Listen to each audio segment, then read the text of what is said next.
Joe Rogan Podcast. Check it out. The Joe Rogan Experience. Train by day, Joe Rogan Podcast by night, all day. What's happening? What's happening? Good to see you. Same. We were just talking. Sorry, I had to pause Jamie before the podcast. So you were telling me that LeBron James is not going to go back to the Lakers. Yes, How old is he now? 41. 41. Yeah. What is the oldest that a elite athlete has been? Tom Brady's 44, I think. NFL QB. That'd be pretty high up there. How old was Kareem? That's a good question. How old was then Kareem when he retired? Bernard Hopkins, I think, would be the next. Bernard Hopkins is number one. Yeah, Bernard definitely. We were talking about how he beat Kelly Pavlich at 42. But Bernard had a couple of years to incubate a little bit. Oh, yeah.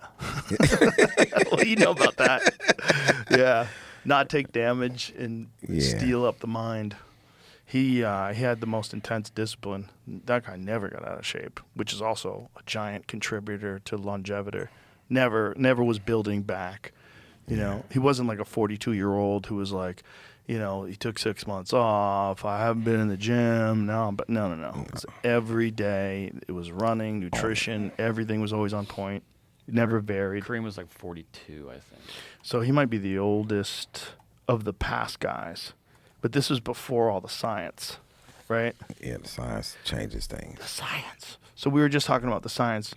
So, Jamie, what are they allowed to take and not allowed to take? I don't know. It's like the NBA used to, like, I think for like weed stuff, they used to say that it's like they'd get tested, I think, like October 1st, which is like right when preseason starts. For weed? Yeah, and so like as long as you were clean on October 1st, then you're good because they wouldn't test the rest of the year. That's ridiculous. But now I know in the NFL, if you have a crazy game, you're gonna get tested the next day. They're just gonna check you for what was going on with you yesterday. Yeah, why would you play good? Ridiculous. I don't think the NBA does that specifically, but I don't know, honestly. So what are the rules in the NBA in terms of marijuana now? I thought that was part of the thing that they negotiated in the contract to make sure, because a lot of players like to be high when they play. I think they might just have stopped testing for it is all. I want to mention I'm names, looking. but I'm friends with some guys, and they tell me they can't play unless they're high. That's the same thing with pool players. I know a lot of pool players. They like to get lit before they get on the table. Yeah, pool you should be lit playing pool. Yeah, you feel things better. Here we go. NBA can randomly drug test each player up to 4 times during the season and 2 times in the offseason, with additional tests allowed anytime there is reasonable cause. But marijuana is no longer part of the standard testing panel. Yes, sir. Yeah, so they can smoke weed, which makes sense. Let them. It's not, what are you doing? It's not hurting anybody, and they play better with it. I think leave them alone. That's what I think. Unless they're doing meth, unless they're doing, you know what I mean? They also had another big betting scandal is kind of broken recently in the last 24 hours there. Oh, no. Where a player has been called out for throwing at least 4 games. And then where that's going to go from here is kind of being speculated online. I'll tell you where that goes. If people find out, that goes to bullets. That's the problem. The problem with someone throwing a game is somebody bet on that fucking game. A lot of people bet on that game. The 2 cases I've seen, though, are like the over. So, like, they had player props, and, like, he needed 4.5 rebounds, and he has 4, and he's just trying extremely, extremely, extremely hard to get that extra rebound, which is like, well, it's wrong. Wait a minute. Not that bad. That means he's playing well. And the other one, which was he was fixing a spread at like in the last second. Like he sprinted down the court to get an extra basket with like 3 seconds on the clock when they were down by 10 or 7 technically to beat the 8.5-point spread. Yeah, but so what? He's just scoring. That's, How can you ever? It's just when you watch basketball enough, you go like that doesn't happen that often. Why would you do that? And then you like look into it. Yeah, especially you used to people throwing the ball in the air, just throwing it down there, not you running down it. I know, but if you can do it and score, why wouldn't you do it? I don't even understand why anybody would question that. You down by 10. It's 5 seconds to go. The Fuck game you! is I want that over. ball in the net. Fuck you, man. Woof. No, what? Why? Because that's not going to change. Oh, we lost by 8. Well, it just means you're competitive to the end. You never give up, even though you know you're losing. And no starters on the floor at this time. You down by 10. It's 5 seconds to go. No starters on the floor. Yeah, but how? But it's not like he's missing on purpose. So All it's right. one thing if the guy's like missing on purpose, but if he's scoring on purpose, 5 leave seconds. him the How about, fuck alone. all right, so similar thing, World Cup just happened like 2-3 nights ago, where they just got into the knockout round, so the big tournament was every team plays 3 games to figure out where you end up to play the next part of the tournament. 10 teams get eliminated. Third place teams for the first time ever can make it through. And so there was I think it was Algeria, and I forget the other team, sorry. But if they both tied, they both move through. If one team wins and one team loses, one team goes through. And then with 4 minutes to go in the game, they're kind of just passing the ball around. The score's tied, and one team goes ahead and scores. And it kind of starts a fight on the field where you see the other team yelling at the other team like, fuck you. Like, I don't know exactly what they're saying, but like, what? Like, and then with like 2 minutes to go, the other team sort of just stops playing defense and kind of seems to like let them score. Oh God! It's like, I don't know if it's a big collusion or if they just sort of like made an agreement or. Don't they have mics on those guys? It's such a crazy... They have to have mics on somebody. They have strong mics now, and they have people that can lip read. They can pick up, hey, motherfucker, you're supposed to leave this a tie. Yeah. If that happens, like, you can't play anymore, right? Like, what happens to those guys? They have to get suspended for... That'd be both teams, the coaches, it'd be everybody. Oh, my I don't know. God. I don't really know how it's going to pan out, but it was very... What a conundrum. Yeah. How could you do that? Like, I hate that. This is what I don't like about sports betting. Not that, because that's about advancing, but about sports betting is the consideration that a person is playing a certain way because they're worried about a spread, or because they've been paid off to not score, or they've been paid off to foul. There's the problem with these things is you could bet on anything. You can bet on anything now. Anything. So if you're crooked and what has been like the most crooked aspect of the fucking human race over the past 100 years, other than the legal system? The most crooked aspect has been sports betting.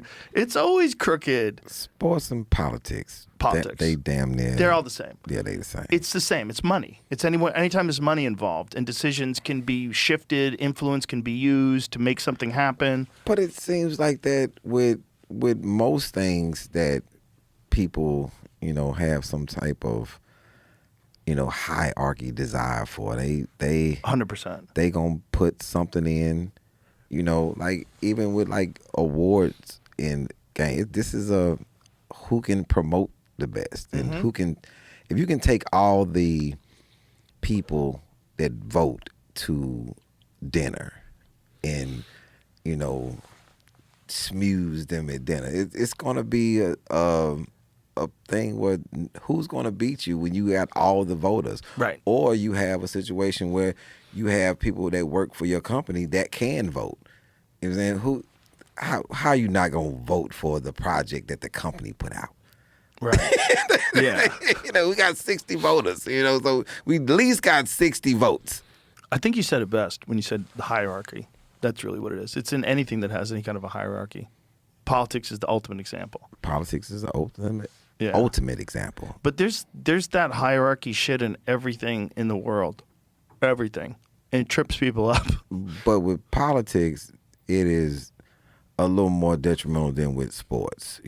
Sports is, you gambling, people trying to win things. But with politics, it's like, if you're not, somebody that's not qualified can be in a position where, they making decisions on the masses of people's lives. Not just that, they can appoint judges. And they can appoint crazy judges. Like, there's obviously judges, they have disputes. Well, why do they have disputes? Because they're ideologically captured on both sides. There's people that are certain right-wing judges. You throw some case out there that's a right-wing case, what abortion rights, whatever it is, immigration, how they're going to vote. Yeah. Same thing with left-wing people. Like hardcore left-wing people, you guarantee trans women in sports, trans women are women, let them play in sports. That was a recent Supreme Court order. 3 judges said that trans women should be able to play in women's sport. The rest of them said, fuck no. The other 6 canceled it out, luckily. And, those people are not taking into account the sport. Like, it's a difference if you was originally something and now you playing as something else. Your strength is different. Everything's different. And, you don't feel that until your daughter get knocked out the ring where she's supposed to be boxing somebody that's the same gender. Then now her whole side of her face broke from, It's insane. It's insane. And it's not cruel to not let that happen in sports. That's what Title IX is about in the first place. Give women the opportunity to play in an equal time as men. That's a good thing. Having men that think they're women play with women is fucking crazy. That's like, insane. it doesn't mean you need to cast those people out of society. It doesn't mean anything. You live and let live. I agree. But get the fuck out of the women's room. Yeah, you're not. You have a dick. If you get the fuck off the team, you're running track at a women's Olympic level, and you're 15. Why? Because you have a dick. This is crazy. You're not really a girl. This is nuts. That's the world we live in, and I'm not even gonna say that's the world we live in. That's the world that's being presented to us at this point. That's right. And it's it's a lot of things that's like this, man.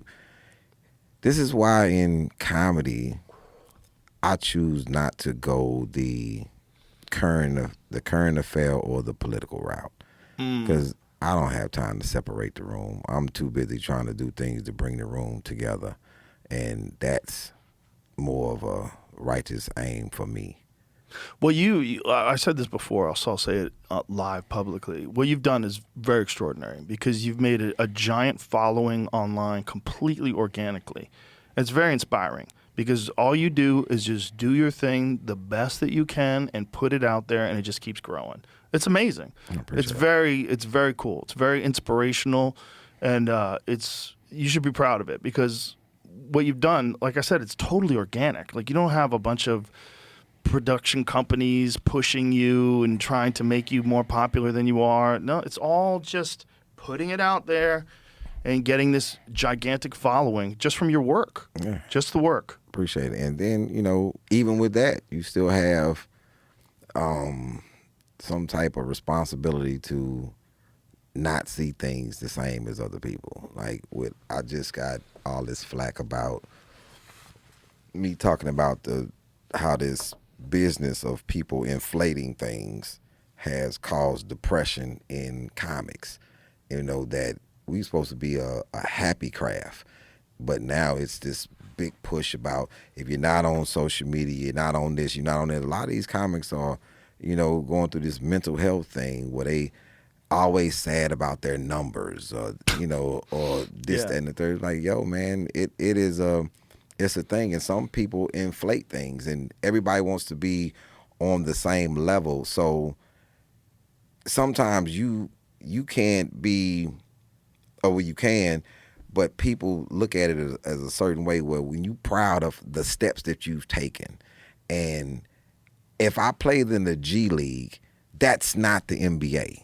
Mm-hmm. So I wouldn't say that I played in the league, because I know what the league means. I know this says this is the G League, but when I present myself, I play in the league, people automatically think the NBA. It's not. No, the G League is not, and not knocking the G League, but that's not the first thing that comes to my mind. Right. It's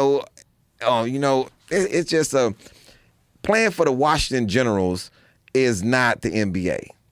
Even though you played against the Globetrotters, they were great players.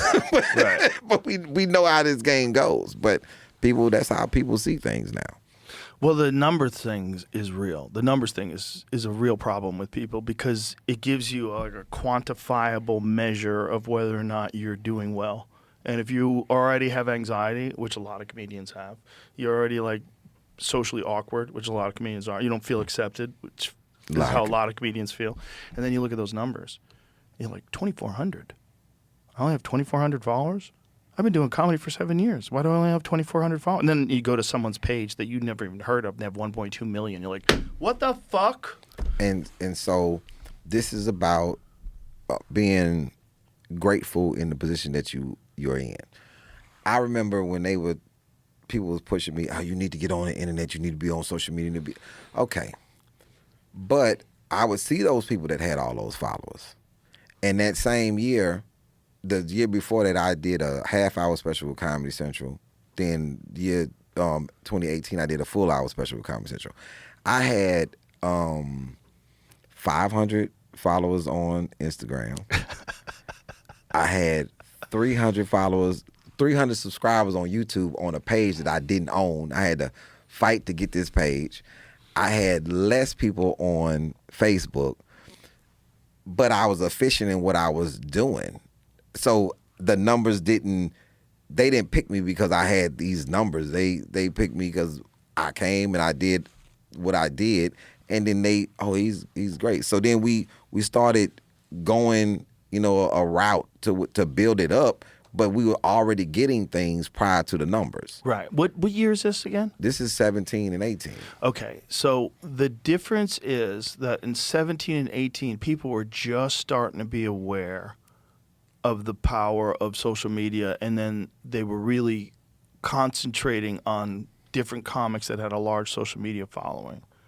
I think that was like right when it first started happening. Dane Cook had blew up before that. That was a MySpace thing. That was a MySpace thing, Yeah. Internet, another internet That's thing. true. That's true. That was different. But the difference is, like, he had gotten so huge just from that he was already doing, like, arenas. Yeah. And so he was already huge, and then they just went with him. Like, but he was, like, super popular. Now it's, like, super popular on social media is one of the most important things. So now moving up to this, because I have a strong argument with this. So I have a million followers here, a million followers there, all these specials. I still didn't get invited to the BET Awards. I still don't get invited to a bunch of things. I still get looked over for things, even though I have numbers and success. But I don't worry about it. I'm just I'm not watching to judge myself against what somebody else is doing. It's guys who have less everything, but they're in this realm where they had everything. I see guys that's at everything with no specials and no proven thing. They just around, and I'm like, okay, but I think the point that I'm not judging myself up against what somebody is doing socially. But that's also easier when you're successful. And you're successful. You're very successful. So the difference is, like, when you sell out these shows and you put out these specials, like, I've seen your specials have millions of views. So it's like, obviously you have a following. If you didn't and you were doing the same thing, then it would be a problem. But then also it's like comedy in a lot of ways, not always, but in a lot of ways is a meritocracy. If you're good, people will come. Yeah. It's that simple. Fight night is here. Title shots, debut killers, and the rising contender nobody's talking about yet, and only DraftKings has you covered every step of the way. The DraftKings app is now available in all 50 states and includes all markets, bringing the game straight to your fingertips wherever you are. No matter where you're watching, you're always connected and in the game with one app. New DraftKings customers sign up with code Rogan, spend $5 to get $200 in rewards within 21 days. That's code Rogan in partnership with DraftKings. The crown is yours. Bet with DK Sportsbook. Gambling problem? Call 1-800-GAMBLER. 1-800-MY-RESET. Connecticut, call 888-789-7777 or visit ccpg.org. On behalf of Boot Hill Casino in Kansas, bet tax pass-through may apply in Illinois. 21 and over. Void in Canada. Event contract trading with DraftKings predictions involves risk of loss. Availability varies. Bet to get bonus bets that expire in 7 days. Trade to get $50 in predictions dollars that expire in 1 year. Issued every 7 days via click-to-claim for 21 days. One non-withdrawable reward redeemable. Predictions offer void in New York. Ends July 19th. Terms at dkng.co/audio. But I also have no desire to inflate things and compare myself to somebody or make myself seem like I'm more than what it is. Like, guys are, hey man, I'm at this room, I got 50 tickets sold. Okay. How much the room seat? Oh, the room seat 300. Okay, cool. You have 50 people more than if you didn't play the room. You know what I'm saying? Because who knows you in Utah? you're built. It's a building thing. Yes. Like I got all of this going on, but if I go to Utah, I'm in a comedy club. It doesn't matter what happened the night before. I was just in the arena. But in Utah, it's like it takes me back to on Trading Places. It was that he said, "Hey man, he gives all this elaborate what this watch is," and that man said, "This is what this costs in St. Louis." Like I don't care about you pawning the watch. Right. You know what I'm saying? So I don't have that, and I'm not. It's like you own a club, okay? It's guys that can come to your club and sell your club out, and then it's guys that come to the club and you pay for the room, okay? Then there's guys like when you're in the theater, you can scale a theater down. Some theaters hold 4,600 people, but you can scale it down to 2,000. But then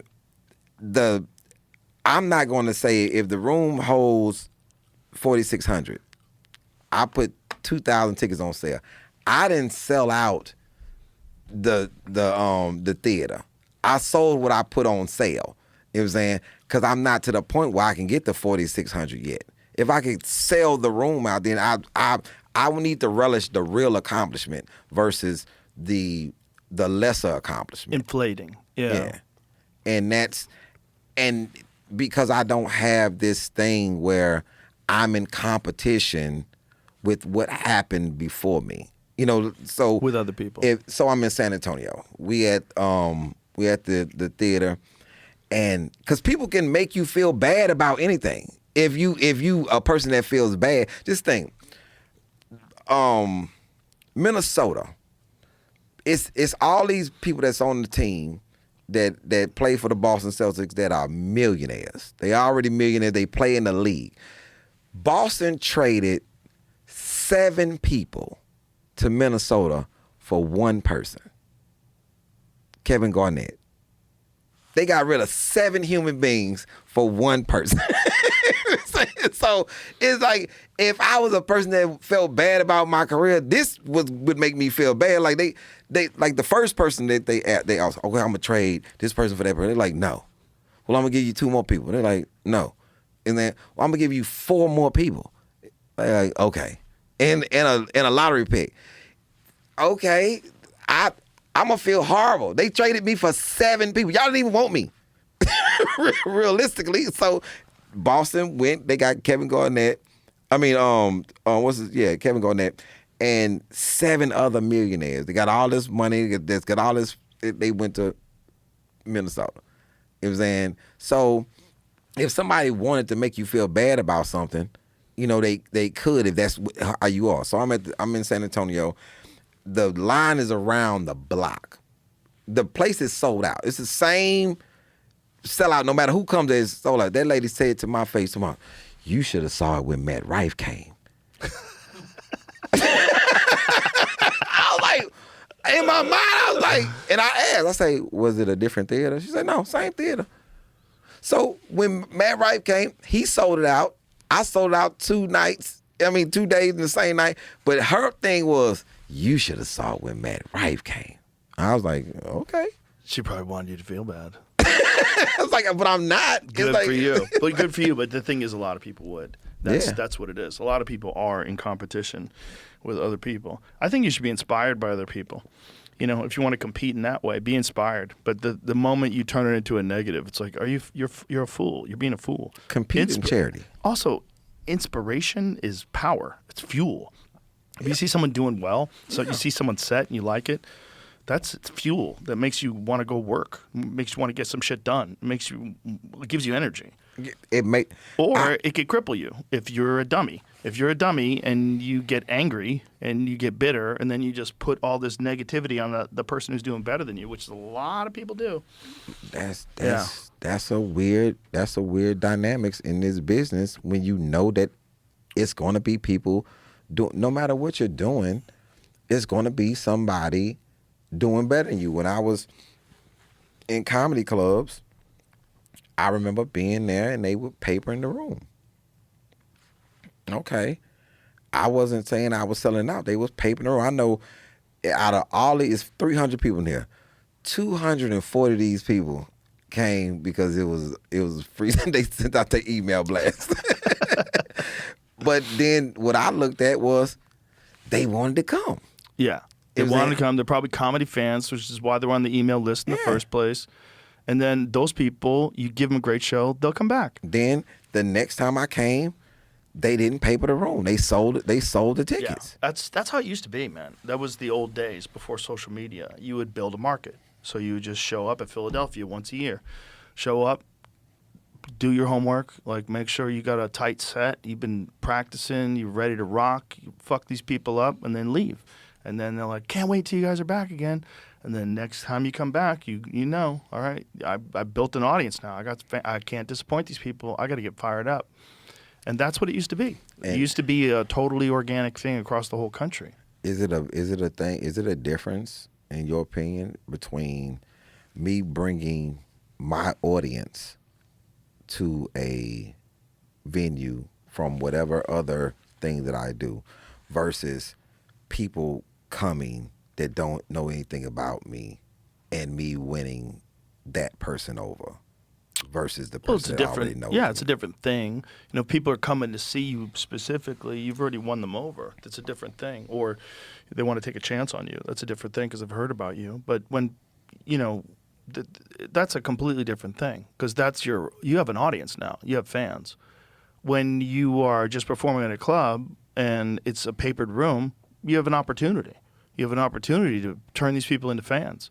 You have an opportunity to give these people a great night and have a good time. And also, you're doing your fucking thing, which is the most important thing of all. Everybody is results-oriented. I try to be process-oriented. With everything I do, I'm process-oriented. I think about there's a goal that you got to reach, but how do you get to that goal? The way you get there is not thinking about the goal. The way you get there is thinking about what you're doing. What's the process? The process is writing bits, performing them, tweaking them, getting them tight, knowing, reviewing tapes, going over your material, going over your writing, talking with friends, and then every day it gets a little bigger. Every day it gets a little better. Every day that knife gets a little sharper. That's the process. That's the process that leads you to become whoever you are. And then you add other little pieces in that process. I remember I was talking to Bobby Lee, and me and Bobby Lee talking. I said, Bobby, you don't realize where you met me at. And he's like, well, is this going to be a good story or is it a bad story? Bobby's got a lot of bad stories. I said, you met me at the Houston Improv, and they called me and asked me did I want to host a room that I already sell out. You know what I'm saying? They asked me did I want to host. I said, cool. So I came and I hosted, and I was not trying to, but I was destroying his feature. I'm just hosting. Well, you should not be hosting, and especially at the Houston Improv. Yeah, but my thing was, this was years ago. But I say, Bobby, you didn't understand when I was hosting at the Houston Improv, I was doing something that most people didn't understand why I was even doing it. Well, like, why? And they would see, like, why would you be hosting? I said, because I'm not going to be in front of Bobby Lee's audience. But it's people that live in Houston that his audience that I have no idea who I am. Right. I said, Bobby, but before you, I say I was coming to the Houston Improv hosting for multiple people, and I was just winning over fans that would never had seen me if they wasn't coming to see you. They wouldn't be coming to my show. I said, so before that, it was you were last, Bobby. It was you, and the week prior to that, it was Mons Gibrani. And the week prior to that was what's my girl? Angela Johnson.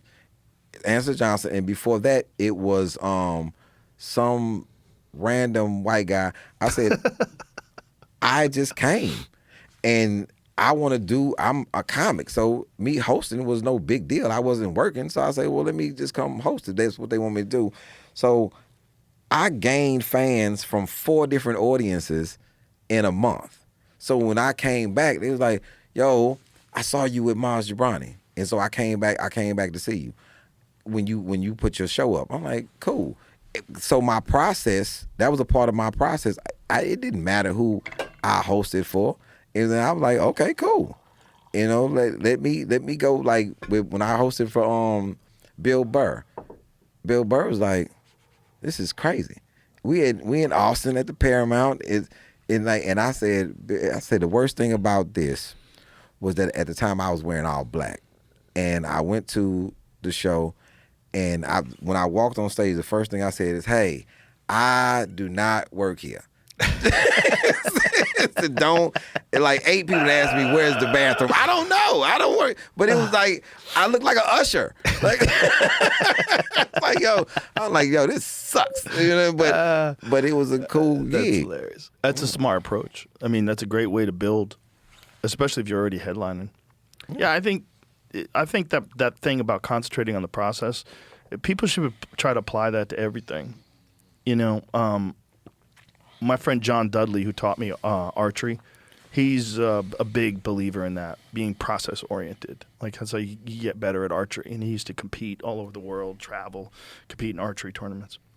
I think that applies to everything. I think that applies to music. I think that applies to everything. I think it's one of the things that trips people up about social media, a lot of these young guys in particular, young people in particular, is that they are thinking about other people, and they are comparing themselves to other people, and they are looking at those numbers. And you're spending all of your energy. If you have an allotted 100 units of energy in a day, you're spending a disproportionate amount on things that don't empower you and actually kind of fuck your head up. Not good for you at all. Instead of saying, wow, I am chasing the fucking dream, right? I am out here being a professional comedian, and I have a real chance to develop a real following. If I put my time in, I put my effort, I really care, and I really work hard, I could sell out a theater one day. That's possible. Like, that's a goal. It should be a goal just like getting your PhD in chemistry or whatever the fuck it is your goal is. But the process is what's important. The process is like appreciating what you're doing, why you're doing it, and just bearing down and doing your best. That's it. That's it. And in other people, you look at them as inspiration. Other people that are kicking ass, don't become a hater. That shit is so bad for you. I know so many dudes who have like hater tendencies, and they never excel. Never. It's the counter thinking of an excellent person is a hater. Someone who's always trying to diminish people and downplay people and look at someone in the least charitable way and the worst possible way to somehow or another trying to make themselves feel better. But it doesn't work. It does the opposite of work. It robs you.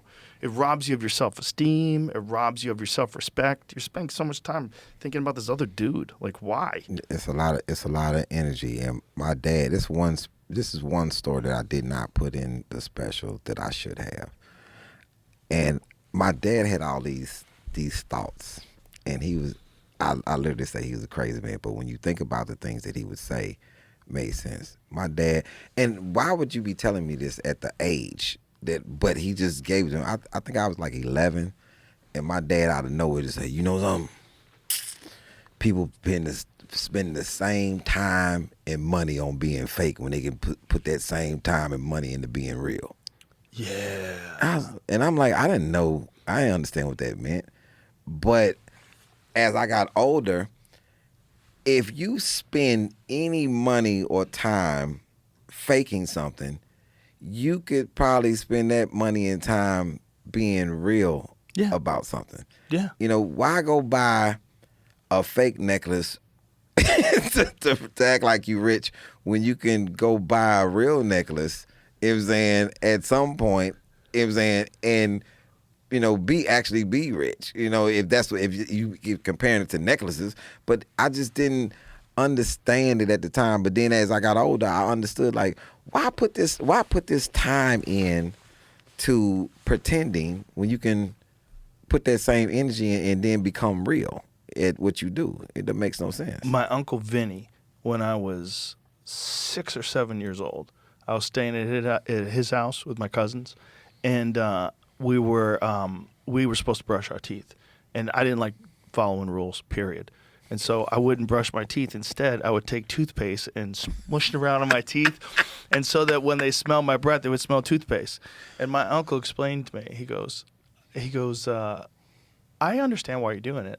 He goes, but the amount of time that you're spending pretending to brush your teeth, you could have just brushed your teeth. And I thought about that when I was 6. I was like, damn. I was just a little kid, but I was like, he's right. Why am I faking brushing my teeth? I was 6 years old. I was like, I feel like such a... My Uncle Vinny was like super patient, super calm. Out of all my family members, he was the strangest. Out of all these wild, crazy Italian people, like he was an artist, and he was like very soft spoken and never got angry about anything. He'd always speak really rationally. I was like, God, he's so smart. He's just so peaceful. The way he laid it out, he didn't say, hey, I know you're not brushing your teeth, you little fuck. Wasn't that? It was the time you're spending pretending to brush your teeth. You could have just brushed your teeth. But it was like, sometimes adults will say something to you like that when you're 6, and it just gets in your head. You're like, whoa, okay. That just saved me a whole lot of time. Like, I can just brush them. Just brush your fucking teeth. Stop pretending. Stop faking. It doesn't help anything. It does the opposite. Does the opposite. And, people, the truth sometimes is hurtful to people. The truth doesn't feel good, to a lot of people, unfortunately. But, you have to look at it. You have to have perspective. But that's the ultimate hate right there. That's the ultimate hate, is for me to give you a falsehood instead of tell you the truth. Right. It's the ultimate hate. Like, especially if you're making up a background for yourself. You're making up a story about your life that's not true. You're pretending you're somewhere in life that you're not. Yo, man, just do the thing. Just do the thing. Yeah, but it's hard for people. It's hard for people. And then there's a lot of people that think you just fake it until you make it.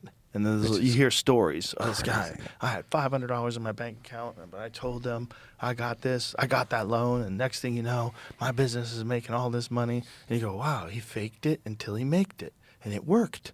And you think it's going to work, but it doesn't work most of the time. So few and far between. Then they never tell you that guy goes to jail later for fraud. Yes, 100%, 100%. The feds busted my house 3 years later and took everything. You're like, okay. Exactly. Like when they arrested Carlos Mencia recently for all his counts of tax fraud. I was like, okay. I don't want that to happen to him, but there it is. Right? I mean, that's what it is. I'm not laughing at Carlos Mencia. I'm just laughing at the fact that you yeah, when they busted Carlos. I mean, didn't bring me any joy to see that. I don't like anybody getting arrested for taxes. I think taxes, until they have an accurate account of where the fucking money goes, and until you completely eliminate all fraud and waste, what the fuck are you doing locking people up for not paying taxes? You guys should get locked up for not doing a good job with our money. So what you think about all the new purchases and redoing the White House and all this with tax dollars? Did they do it with tax dollars? How much money did they spend in tax dollars to do the ballroom? Let's find out. What's that? They need a ballroom, though. That's how that guy snuck in with a gun, because they tried to do that White House Correspondents' Dinner in a hotel. That dude who got arrested a few months back.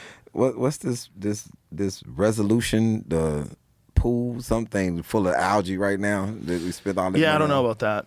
That's something about making the pool look nice. That whatever that is, reflecting pool. Yeah, the reflecting Reports pool. indicate the new White House East Wing ballroom is projected to cost about $600 million, with roughly half, just over $300 million, coming from taxpayer-funded government accounts, despite earlier promises that it would be taxpayer-free. $300 million sounds like a lot until you find out how much money they spend on other things.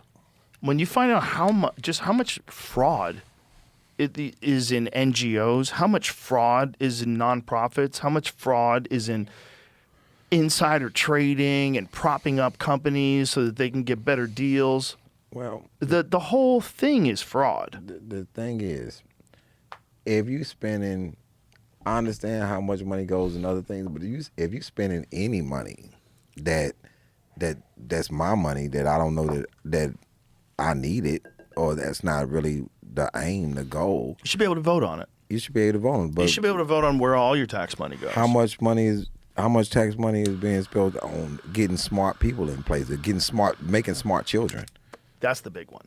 That's the thing. The big one is, if you look at our country as a community, and that's what we're supposed to be doing. We're supposed to be the United States of America. All that bullshit aside, that was the one good thing that happened about 9/11. When 9/11 happened, after that, we were all united. It was crazy. It was crazy. We realized, like, we are actually on a team. So if we're on a team, why do we have these deeply impoverished neighborhoods for decades and decades that are riddled with crime and drug abuse? Why? Is it impossible to fix? That's crazy. That's not true. It's just no one's tried to fix it. No one's done any effort to fix it. And if you did fix it, you want to make America great. Here's the best way. Less losers. And how do you get less losers? More opportunities for people. More opportunities, more support, more education, more everything that you need if that was your neighborhood. Yeah. And if we did that, we'd have to switch the way our system runs, but that could be done, man. That's the thing. You don't have to have losers. Not that many. That's the thing about Make America Great, right? If you're trying to make anything great, don't you need intelligent people to do that? Of course.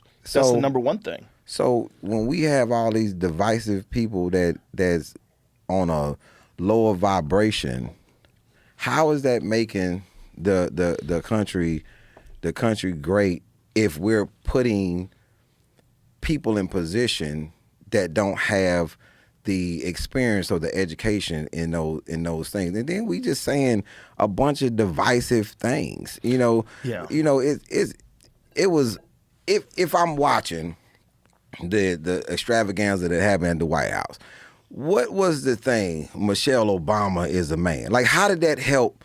That guy says that every time he. But does what is the thing? First of all, it's really divisive because you know that a large portion of the country is going to take this. Is going to have a problem with this.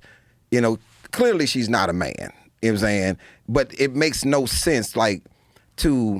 I've never seen this many people say so many damaging things about a past president. It's like he's still on the forefront, and it's not like we have a president that's doing the greatest job for this country, which is a weird thing to me. And people gonna ask, is that what's the belief? That's the real belief of people? That's the real thing? No, well, listen, there's some crazy people that believe the world is flat. There's a lot of dumb beliefs. There's probably people that do believe Michelle Obama's a man. What that guy does, he's like a pro wrestler.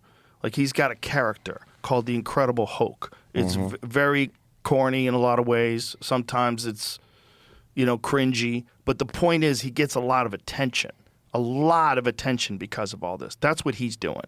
So what he's trying to do is maximize the amount of attention that he can get for a very short window of career. This is not how he really feels, how he really thinks. When you talk to him in real life, he's very reasonable. This is an act that he does, like a pro wrestling act. But what he can do is fight. He's really good.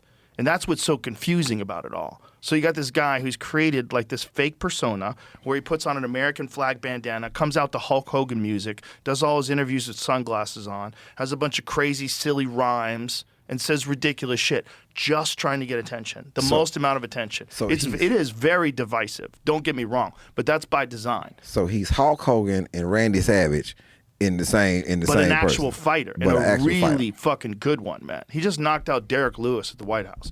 Derek Lewis has the most knockouts in the history of the sport. Don't do that. Don't do that, Joe. Don't do what? Let's don't say that so excited, because Derek Lewis go to the same gym. Main Street Boxing Gym in Houston. I'm very close to that. Dude, I love Derek Lewis. I don't like the fact that Derek Lewis lost that fight. I think Derek of 10 years ago would have been a real fucking problem for that dude. Because Derek of 10 years ago, you couldn't hold him down. He would just get up. There's a whole compilation of people trying to hold Derek Lewis down. He just gets a hand on you and just whoop. His grip, they did that UFC grip thing where they test the grip. Yeah. Everybody's like 140. The strong ones are like 160, 190. Derek just squeezed it casual, 218. And they were like, what the fuck? So you see how problematic this was for me. You already beat my friend. Then you turn around and say... He beat a 40-year-old Derek Lewis. A 40-year-old Derek Lewis. Then turn around and say, Michelle Obama's a man. I was like, okay, you know something? I know what you're saying. I'm pissed. Listen, you're right. Listen, I'm you're pissed. right. But I'm telling you, if you met that dude in real life, you would get it. He's just a dude. He's just a guy who's a competitive wrestler, played in the NFL, and he's like, I got to do something to figure out how to get people to pay attention to me. Because it can't just be fighting. It's not enough. If you look at Conor McGregor, you look at Sugar Sean O'Malley, you look at these guys that have these flamboyant personalities, these big personalities. They get Cassius Clay is the original example. They get an immense amount of attention, and that translates into much more money and much more opportunities. There's no fucking way that guy would have gotten that fight at the White House if he couldn't fight. Because the fight that he had before that, he fought Curtis Blades, who was a top 10 UFC heavyweight, huge wrestler, and they went to war, dude. I mean, he put it on him for 3 fucking rounds. Like, Curtis just has an insane heart and survived it. But that guy can fucking fight. But just that alone's not enough. But like, you got to get attention. I don't agree with it. I wouldn't do it. It's not my thing. I don't like it, right? But I get it, and it's smart. With Muhammad Ali, though, he was very respectful in his act. You know, to get attention. You know, just no, like he wasn't. Yes, he I mean, was. he wasn't with other people, but he would elegant. show up at fucking Sonny Liston's house and scream about him on his fucking front lawn at 4 a.m. He did wild, crazy shit. He did a lot of wild. He was just all about getting your heart rate up, getting your emotions in there. He was so fucking smart. He knew before everybody that you could just get somebody into a frenzy and they wouldn't be able to sleep. Their whole life revolved around fighting you. And I can't let this guy beat me. And the fear of losing, he's going to keep you weak. It's going to keep you, you're not going to be able to eat as much food. You're going to feel nervous. But you see what happened when somebody called him Cassius Clay. Oh, yeah. Oh, yeah. you see, who was that? What fighter was that? He kept punishing him, saying, "What's my name?" Your mama name Clay. I'm gonna call you. But that didn't work out for him. No. Well, he beat the piss out of him, yeah. and he carried him. He carried him while he was beating his ass. Dude, he was a special guy. It's I'm not comparing him in terms of his cultural significance to Josh Hokett, because he was. My parents, my mother and my stepfather were hippies. They never watched fighting. But when he had a rematch with Leon Spinks, that's how much of a cultural figure he was. They wanted him to beat Leon Spinks. You know how crazy oh my it is. God, he's got to win. He's got to win. Hippies sitting in front of the fucking TV in like 1970, whatever it was. You know how crazy it is to have Italian hippies. It's like, because I heard it. It was like my family was like, I thought they was Italian. It was Italian. Well, they were hippies, but my grandmother went to jail for running numbers for the mob. So it's like there was a lot of okay. There was a lot of real Italian, a lot of dynamics. Yeah, Grandma went away for a little bit. She wouldn't rat him out, so she did some time. I was at a show one time, and I said, "Where are all the Africans in here?" And this Italian dude, he's from Sicily. He raised his hand, and I said. And the people was like, why is he raising him? I was like, he knows. Like, he knows. He knows. He was like, yeah, there's a really good reason why Sicilians have darker hair, curly hair, darker skin. He was like, yeah. You know what I'm saying? The Moors. And that's all I said was, he knows. And people who got it, they was like, okay, right. It's like, and at that point, it's like when people don't know that you have some sort of level of intelligence, like, and you it's got like some information. They're like, oh, okay, like, yeah, it's a big thing, but that's funny though. Italian hippies, but my grandmother also. Well, there was a lot of hippies back then, man, and I think the original idea behind it was great. And I was just watching this thing today about the CIA and LSD. And what they did, it was really funny, man. It was a that video. Yeah, With that the cute Grateful Dead animal thing? I day. saw it too. Isn't it dope? Yeah. See if you can find it. Put it up because it's kind of cool. There's conveniently an MK Ultra hearing going on right now in the. Oh, how convenient! I know. Listen, bro, I got it right here, Jamie. I'll send it to you. They 100% are still doing that. No ifs, ands, or buts. If you think they did that in the '60s, and they 100% did, if they're doing mind control experiments on people and they're influencing people's opinions, and half of the reason why people are at odds with each other all day long online is probably government intervention at one point, or some government's intervention. If not ours, Russia and China. And this is wild that the CIA created the hippie movement, and your mom's favorite band probably helped them. In the 1950s, the CIA bought up the world's supply of LSD. They brought it to the pharmaceutical company Eli Lilly, who reverse engineered it, giving them an unlimited supply and a complete monopoly. Then the testing started. One early volunteer for these tests was Ken Kesey. Kesey wrote a book inspired by this experience, which became a bestseller. Then Kesey went on to host events, which he called acid tests. And he wasn't charging anyone, he just wanted people to show up and do acid. For these events, he hired an unknown house band called the Grateful Dead. These events became wildly popular, and with them rose the popularity of the band. So the Grateful Dead begins touring, and Kesey follows them around in a bus from show to show. And everywhere he went, he brought a vat full of Kool-Aid laced with LSD. This guy had a seemingly endless supply, exporting the hippie culture all around the US. Meanwhile, the CIA is flooding college campuses with LSD under the guise of research. And the Grateful Dead was just one of many bands in this movement. At the same time, in Laurel Canyon came a wave of musicians with something in common. They were all children of high-ranking military officials. The biggest names in music. Jim Morrison of The Doors was the son of an admiral. Frank Zappa's father was a chemical warfare specialist. Even Crosby, Stills, and Nash.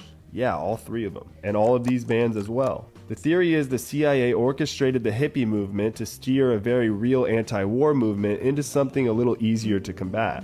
Dissent without teeth. The hippie slogan was literally, turn on, tune in, and drop out. In other words, do acid and remove yourself from society. And a lot of them did drop out of society to go live in communes in the woods. This intersection between hippie culture and the CIA could all be a great big coincidence. Maybe military brats naturally want to rebel. And maybe the CIA was giving away acid because they're chill like that. And maybe the CIA created the hippie movement. And your mom's favorite band probably helped them. Yeah. Isn't that wild? That's crazy. That's wild. They also had a big influence on gangster rap. Big influence on promoting gangster rap. Oh, for sure. 100% proven. 100%. 100%. Yeah. You rather push. They wanted to fill prisons. You want to push that over anything else, because we can look at how rap music changed and when it changed. 1992.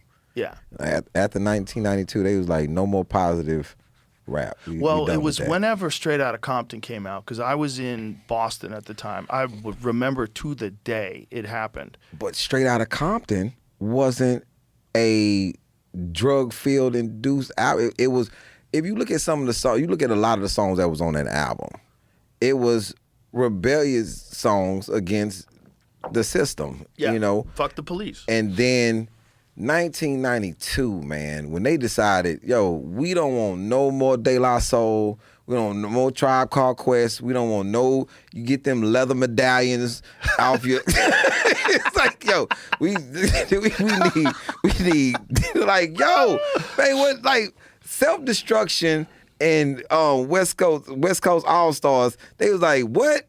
They coming together? Hell no. We need this to be divisive. We need them to separate. And that's crazy that the biggest times that I've experienced this country being together was the Olympics, when the Dream Team came, 9/11, and COVID. That's the biggest time the three biggest times I've ever even seen us together. Yeah, because we need something. We need something that's real. We need some sort of an event that makes us realize, first of all, the fragility of life. That's important. And we have to realize that we're all supposed to be a part of a team. And you can't play on a team if your teammates don't think that you're valuable. Not only that, you can't play on a team if your teammates are poisoning you. If your teammates are allowing you to eat rotten food so that you can't play, and maybe giving you inferior gear on purpose, and maybe keeping you in a place where you can't get sleep so that you're not going to evolve. You're always going to be tired. You're going to be fatigued. So you're never going to get better at whatever the fuck it is you're doing. You're never going to advance in life. You're going to be tired. You're going to be on drugs. You're going to be poor. This episode is brought to you by Armra. Every week there's some new wellness hack that people swear by, and after a while you start thinking, why do we think we can just outsmart our bodies? That's why Armra Colostrum caught my attention. It's something the body already recognizes and has hundreds of these specialized nutrients for gut stuff, immunity, metabolism, etc. I first noticed it working around training, especially workout recovery. Most stuff falls off, but I am still taking this. If you want to try, Armra is offering my listeners 30% off plus 2 free gifts. Go to armra.com/Rogan. This is how I see. That's not a good team. This is how I see with parenting. It's hard to parent if your number one goal is survival. Right. You know what I'm saying? It's hard to parent. Right. You know, you got to parent from a comfortable space. You can't parent from nervous chickens really don't lay eggs. That's true. So the thing is, if like the way I parent now versus how my mom was strictly survival. So my thing is survival first. Right. You know what I'm saying? Then the rest of it. You know, I don't remember going to on vacation with my parents. You know, like vacation. What? Right. Like your mom working 2 jobs and going to school trying to better. She's just taking care of you. Right. So I'm not in the position. My kids go on vacation. You know, it's different. You know, so I see things from both sides all the time because I'm in that, which makes me grateful. I'm grateful that I can do the things I can do with my family. You know what I'm saying? Versus parenting from a place of frustration. Yeah. You know, but I understand this frustration thing. You know, I'm trying to take care of you, and you know, and then sometimes I look at my kids like, you know, something, you have it really easy because if I wouldn't have washed them dishes, my mom would have destroyed me. Saying, because her mindset is, hey, I'm trying to take care of y'all. Y'all got the help in this. You know, with me, it's like we have a housekeeper. You know what I'm saying? Like, the housekeeper come in 4 days out the week, you know, and now I'm like, so you just gonna throw that stuff on the floor and you making it hard for the housekeeper? You know, the reason why she's here 4 days a week is so to make your life easier, but you're adding on to By being lazy. Like I don't. There's a balancing act, right? You want to protect your children, but you don't want them to develop soft. You want them to be able to take care of their own problems, and you want them to be able to understand the consequences of their actions. So there's this like fine line of like encouragement and punishment and like explaining to them how your life was different and you have to appreciate this life. This is very unusual. You're super fortunate. But I think ultimately what they learn from is how you behave. That's a giant part of being a parent that people, I don't think, are totally aware of until you start doing it. That they understand. Whatever the fuck you say is one thing. That's great. What you do. But what you do is what they really say. And if you're a lazy fucker who's always making excuses, your kids are going to not have respect for you. They're going to know, like, real early on, you're kind of full of shit. This is the craziest thing, though. You know how hard it is to put somebody on punishment and then say, hey, Pac, we going to Cabo. He's like, am I on punishment or we going to Cabo? You don't get your iPad for 16 hours. Yo, when we get to Cabo, you stay in your room and overlook the ocean. and think about your consequences as you order room service. And, they're drinking Coca-Cola, eating French fries. Lamb chops coming to the room. He's like, yo, you on punishment, dude. And then, so I can't have oysters. Like, you hear the birds chirping. And you looking at the waves, you know, like it's rough, and it's a certain part of success that you almost can't punish, because it's like, I'm not staying at home because you on punishment. Right. My mom it's just different, you know. It's different. My mom would go in her room and turn on Knots Land and a Dynasty, and I'm in my room with no TV, because it was only one TV. There's a TV in every room. You know You know what I'm saying? I mean, or the punishment was come in here and watch Falcon Crest with me. What? I don't want to watch no Falcon Crest. And then you start watching Falcon Crest, and now you love it. You like, so when is it coming on again? You know, You get addicted that's to why the characters. That's why I like MASH. You know what I'm saying? I'd be in trouble, and you watching MASH and Bonanza, then all of a sudden you love MASH. I cried with MASH when I was it's like that. Do you remember the dude who dressed up like a girl in MASH? Jamie Farr? Yeah. He was my neighbor. I was your neighbor? Yeah. Wow. Back in California. He lived right next door, 2 houses down. Wow. Klinger. It used to be just me and him, and then another guy built a house in between us. He was cool, very friendly guy. Played a character, played a good character. That was a good show. Yeah, MASH was a very good show. You know, and I said this other day to a friend of mine. I said, like, I used to ride and take my kids to school and listen to morning shows. You know, really Tom Joyner. You know, listen to Tom Joyner. And this is something I can listen to with my kids. Now there's no morning shows that I can listen to with my children without them putting in a different element that I don't want my kids to be a part of. You know, that's a weird thing that they cursing on radio and doing all this Well, other they can't stuff. curse on radio still. Oh, yes, they can. Can they? They changed it? They'll drop a B word in a minute. Oh, a B word. Yeah. But that's it.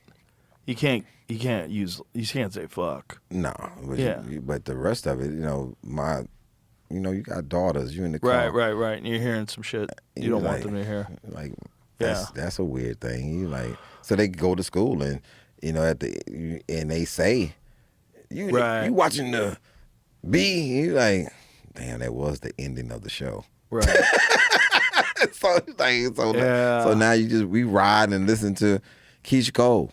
You know what I'm saying? With no talk. Oh, I listen to NPR. I listen to Urban Network. You know, for them to listen. Now they got all these political questions and you know, when your 5-year-old like, so why aren't we voting? I'm like, oh. It's because you've been listening to Karen Hunter the whole time on the way to school or from school. So it's weird how what shows would you sit down and watch with your kids now? You know, they have to watch the shows that I grew up watching. You know, you got to go back. You got to watch Perry Mason and Family Matters and, you know, The Cosby Show, you know, Different World. We had to go back and watch Good Times. You know, we can't watch the current things, you know. So, you know, even with comedy, I took Hassan to a comedy show with me to see some friends, and he was 14 at the time, and we left because it was nothing.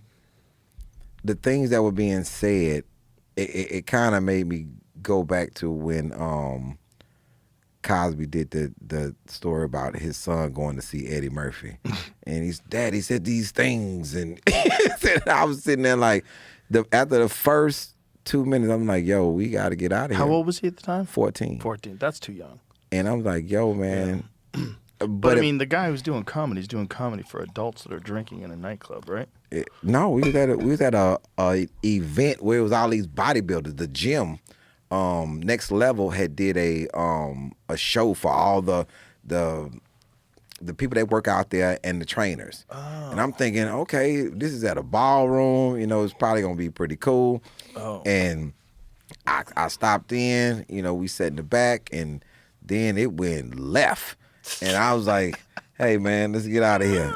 And he seen me, and so he's like, nah, this ain't the same. I'm like, yeah, I'm not going for a certain type of laugh. I'm not doing shock value, you know. So he's watched almost all the specials, you know. So it's not the same for him, you know. And he knows a lot of comics, so it's not. This wasn't conducive. I was like, Hassan, we out. We out of here. He's like, but it's some comics you can go and you can watch they whole show, like a Marcus D. Wiley. He can get an understanding of at least marriage, You know how marriage goes to give you some fuel. But I think the landscape of comedy is different for different people. Not knocking the people who do shock value or a lot of sexual content. That's their stick. And they probably young, and at some point they'll grow. Hopefully they'll grow, and it'll be more things in life to talk about. People are like, well, how do you have this many specials? Because I have a life. You know, I had a life before that I talked about, and then I have a current life that, you know, I'm still experiencing things. So I'm going to talk about things that's a little different because I'm living, and I'm not stuck in. Sex is not the number one thing. I remember when I figured that sex wasn't that big when I went to, you know, they had the thing Netflix and chill, and I actually wanted to watch the movie. I'm like, yo, get your hand off my leg. I'm trying to watch this movie.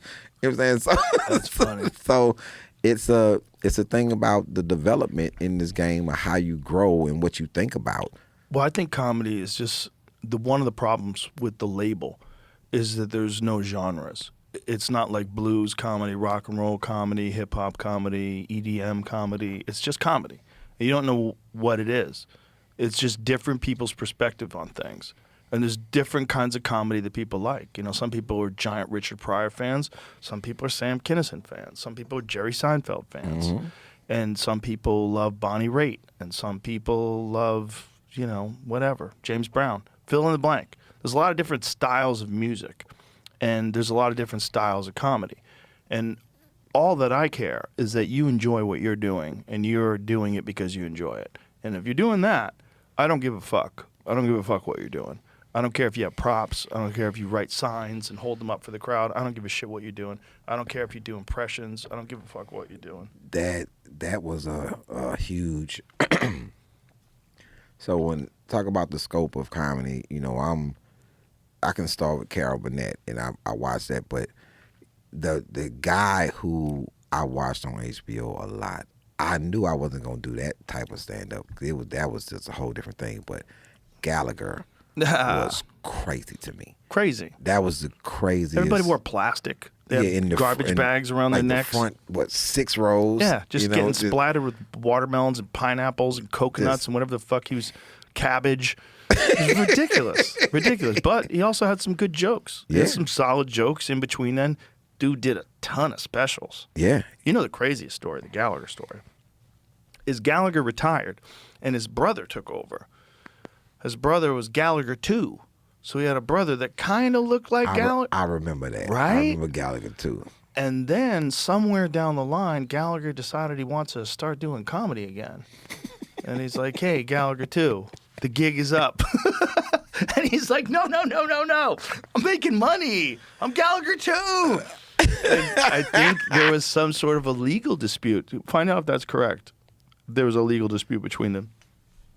Gallagher's younger brother, Ron, who shared a strong likeness to Leo, asked him for permission to perform shows using Gallagher's trademark sledge-o-matic routine. Leo granted his permission on the condition that Ron and his manager clarified in promotional materials that this was Ron Gallagher, not Leo Gallagher, who was performing. Ron typically performed in venues smaller than those in which Leo Gallagher performed. After several years, Ron began promoting his act as Gallagher 2 or Gallagher TOO or TWO. In some instances, Ron's act was promoted in a way that left unclear the fact that he was not the original Gallagher. Leo initially responded by requesting only that his brother not use the sledge-o-matic routine. You can't use the sledgehammer. Ron nonetheless continued to tour as Gallagher 2 using the routine. In August 2000, Leo sued his brother for trademark violations and false advertising. The court ultimately sided with Leo and granted an injunction prohibiting Ron from performing any act that impersonated his brother in small clubs and venues. This injunction also prohibited Ron from intentionally bearing likeness to Leo. What? Imagine you can't look like your brother. Can't. Cut your mustache. Yeah, you got to change your mustache. You got to get rid of the beard. That's crazy. So did Gallagher continue with his career after he kicked his brother out? Did he come back? Probably did. Was that part of it? I think it was. Yeah, I think. think. I don't know. No, but I mean, does it say it there? Didn't say it here. Not, It doesn't say. not specifically in this paragraph, no. When did Gallagher start performing again? Put that in a search. See what it says. Because I think he did start performing again. Yeah, he says he was rushed to the hospital after performance in 2011. Oh. So. Okay. In what year did he sue his brother? 2000. Oh, so he did start doing comedy again. So that's it. Yeah. So he's like, hey, motherfucker. Yeah, he had a special in 2007 and 2014. Yeah, you can't be doing that with Gallagher, too, running around, siphoning off of your crowd. You know, people are like, honey, you want to spend $50 and see Leo? Or do you want to spend $20? See basically the same shit. See Ron. See Ron smashing fucking cabbage. You know, then you had Carrot Top. And imagine saying, yeah, you could perform, but you can't use a sledgehammer. I would use a mallet. What about a mallet? Can I use a mallet? Can I use a baseball bat? Can I just have someone pitch me things and I smash them into the crowd? Yeah. You can't own that. That's a different thing. I'm handing out oranges and tomatoes in the audience. Yeah. I don't give a fuck what you do as long as you like what you're doing. It's like I love certain kinds of music that's completely opposite to other shit that I love. I mean, I like all kinds of stuff. I don't think you should pigeonhole yourself with anything. But I would not take my kids, especially when they were really young, to see someone who's like very sexual or really rowdy or really raunchy. Like, I don't want to see that. The caveat to this is he was in the green room and they were looking right at him. Like they introduced, and I'm like, what does he do? Changes act? Tell me what you. I didn't know they act. So he didn't say, hey, bro, you got young kids? Yeah, hey, man. Because I would say, hey, man, tonight, Right. Yeah. This is at an event, bro. Oh, I would definitely do that. Especially if you were another comic and you brought your kids out, bro.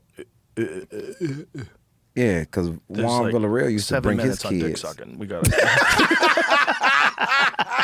like, yo, you got to get him out of here. They don't need to know about all these techniques. Yeah, so that's weird, But yeah, that is weird. But you know what I mean? It's like time and a place. Like, who was he doing it for? I mean, they probably knew what he did before they hired him. They probably wanted that. Someone's a fan, which is fine. But just don't invite kids. And like I said, I didn't. Right. All I did was, hey, Hassan, let's go. And that's it. I didn't, hey, y'all should have been. I'm like, hey, man, do what you do. But I'm getting my kid out of here. Man, and then you get the phone call. Hey, man, why you leave? You don't really want to know why. I'm leaving because you are terrorizing my child's kids. So, yeah, but I definitely wouldn't take my girls to like none. I'm like, none of these guys I know. They don't need to see that early. Not at all. My wife got mad at me when I think one of my daughters was 6, the other one was 8. I had them watch the movie Alien. You ever see that movie Alien, the original movie? Yeah. Fucking terrifying. And I was like, this is too young. I fucked up. I think Hassan watched Annabelle when he was young, and it was... Oh, Annabelle's creepy. He was traumatized. He watched it at somebody else's house. Oh. And with some other kids, and they were like, I guess they understood. But Hassan it was a whole problem. Like, you talking about sleeping with all the lights on in the house. Like, I want all the lights on, and I'm sleeping in your bed. Like, do you ever go to that place in Vegas? It's Haunted Zach Baggins Haunted Museum. He has the Annabelle doll there. Wow. Yeah. There it is. Which one is the one on the right? Oh, hell no. That's the real one? That's raggedy. Is the one on the left the movie one? Yeah. Oh, really? Yeah. Interesting. Wow. So that Annabelle is both of them creepy as hell to me, but well, there's something kind of extra creepy about the one with eyes like a person, the left one. That's insane. You believe in ghosts? Yes. Really? Have you had experience? No. Oh, no. I have. Let me go back. Let me say that. I do believe in ghosts. So my old house where my mom stays at now, it's a girl that lives there. I don't know what happened at this house, but it's definitely a girl that lives in this house. But she would only come from like the hallway bathroom to the kitchen. And I remember during the pandemic. Wait a minute, you say a girl, you mean a ghost? Yeah, that's a girl. Okay. She's definitely a girl. And I remember during the pandemic, I was in the den and I was working on something, and literally I just turned and said, "So you up, huh?" And cause I could feel her. I was like, yo, and I had to go back through my family. A lot of people in my family have experiences with past relatives that passed on. My uncle said he saw his dad, which was my grandfather, in his shoes. And my mom said she saw my grandfather before, and that died in the house that they had in Mississippi. But yeah, I believe in ghosts. I believe in unsettled spirits. But we definitely had a girl that lived in that house. My grandmother, the one I was telling you about before, she was very interesting, and she really strongly believed in ghosts. And there was a guy that stayed with them for a while. They had like an upstairs area that they weren't using once the kids left, and so they rented out it was like an attic space that they had converted or something. I forget exactly what it was. Anyway, they rented out a room to this guy, whatever the circumstances were, and he died. And my grandmother swore that dude stayed in the house. Yeah, I believe it. I think it's possible that if something happens to you, that if you're dying, it's a very traumatic experience. And I have a feeling that we don't totally understand memory. And we assume that memory is something that only human beings have, or that only animals have, or that only creatures have, living creatures have. I don't think that's real. I have a feeling there may be a type of memory from particularly traumatic experiences that stays in a space. And I think this is one of the reasons why they have to disclose within a certain amount of time if someone's been murdered in a house in a lot of places before you buy it, because people don't want to live in a house that's got that energy in it. Yeah. Because I think things keep energy. I think they do. I think there's something more to memory than just as simple as, oh, remember when we were 5? I think there's something else there. I think that's our memory. But I think there's a type of memory in things. That's what I think. I believe in the unseen world. So I believe in jinns, I believe in angels, you know what I'm saying? So it's an unseen world that's not, our thing, but it was things here before us, so. I think there's things here with us. Yeah, definitely with us, and for sure. People who don't think that haven't smoked DMT. But I definitely believe in jinn. Get a hold of some DMT and you're like, okay, I don't know shit. There's things around me all the time. There's things that are influencing you all the time. And this is like, when we talk about like good energy and bad energy, one of the things you experience in psychedelic states is a clear recognition of like good things that you've done and bad things you've done. The good way of thinking, the good way you think about things, a positive way, and bad. Like I remember having negative thoughts in an experience once, and there was all these like dark fractals. And then I realized it was trying to show me that these dark fractals, these crazy geometric, these like scary patterns that I was seeing was because of my own thoughts.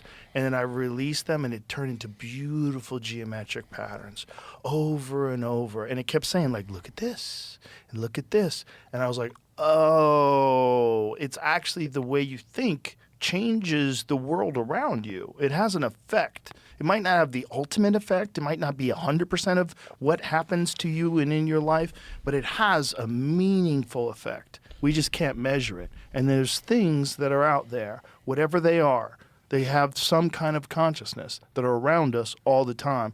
We just don't have the senses to take them in. Just like when you wave your hand over an earthworm, it has no fucking idea you're doing that. We don't have the senses to understand that there's things around us. And people have been writing about these things for so long. To discount them all, they're all liars, they're all delusional, they're all crazy. I think that people discount them due to thinking that they were on drugs. Well, they probably were. Yeah, but it doesn't mean they're wrong. It doesn't mean they're wrong. Like a drunk really don't tell a lot of lies. Depends on the drunk. A drunk don't tell a lot of lies. I'm drunk. I can't remember all that. I'm just saying what it is. Right. You know what I'm saying? But when people like LSD, you hallucinate, or mushrooms, or these things. People are like, well, you only saw that because you was on this, but maybe that's the portal on how you see certain things. I think there's certain things that we block ourselves from being able to see by our own protective instincts. We protect our thoughts. I mean, this is why people, I think, get paranoid when they smoke weed. One of the things that weed does is it dissolves all these artificial barriers that you've put between you and the thoughts of real danger. They're all there. You realize your vulnerability. You realize who you are. So just think of how, years ago, how weed was viewed, how marijuana was viewed. It was taught that marijuana is the gateway drug to crack. Like, right. I didn't believe that. Like, how did that even correlate? But it's for those who are trying to find an ultimate high. Maybe you just smoke weed and that's all you ever did, you know, and you wasn't trying to find another high. I think some people try to find another high. Like now, man, a lot of these young people are on so many different things at the same time. Like, what are you searching for? You know, they popping pills, doing coke, drinking lean, doing everything all at the same time. Like, what is, and drinking. Like, what are you trying to escape, or what are you searching for? You know, and I just know people who just smoke weed and still smoke joints. Like, they don't smoke I know people who grow their own bud. They not even trusting what's going on now. Now they finding fentanyl and all this marijuana, you know, and pesticides. Pesticides. Horrible pesticides. Because what people don't know is that a giant percentage of all the drugs, or marijuana rather, that people are buying in places where it's illegal, they're growing them in national forests in California, and the cartel's doing it. And the cartel uses a bunch of pesticides and herbicides that are illegal, like real toxic shit. And they find them doing it all the time. They find these grow ops in the forest all the time because it's a misdemeanor. So because marijuana is legal in the state of California, growing it is just a misdemeanor. So you could have a full-scale grow op in, you know, public land out in the forest. And these guys find them there all the time. A friend of mine found one in a ranch that he works at. He followed these PVC pipes, and he realized that some guy was diverting water into this little area that was on Tajon Ranch, which is a big ranch outside of Bakersfield. But this dude that was on my podcast before, his name is John Norris. He wrote a book about it. He was a game warden, and it turned into a tactical unit. They had to get like dogs, like Belgian Malinois and shit, with bulletproof vests, and they're going in there having shootouts with the cartel because the cartel had set up these marijuana grow ops in the woods, and it was his job to police that area. So like, okay, I guess that's what we're doing now. And then it's a crazy story, man. Sound like moonshine. That's why you was doing moonshine. Exactly. And this thing, moonshining developed into NASCAR. Exactly. Exactly. They had to outrun the cops. Yeah, that's what NASCAR came about from. It's fun. Listen, also it's Al Capone. You know, it's all the mob. They were all running alcohol. And there's a lot of people that were connected to them. You know, some people believe that JFK's dad was involved in alcohol, but that's disputed.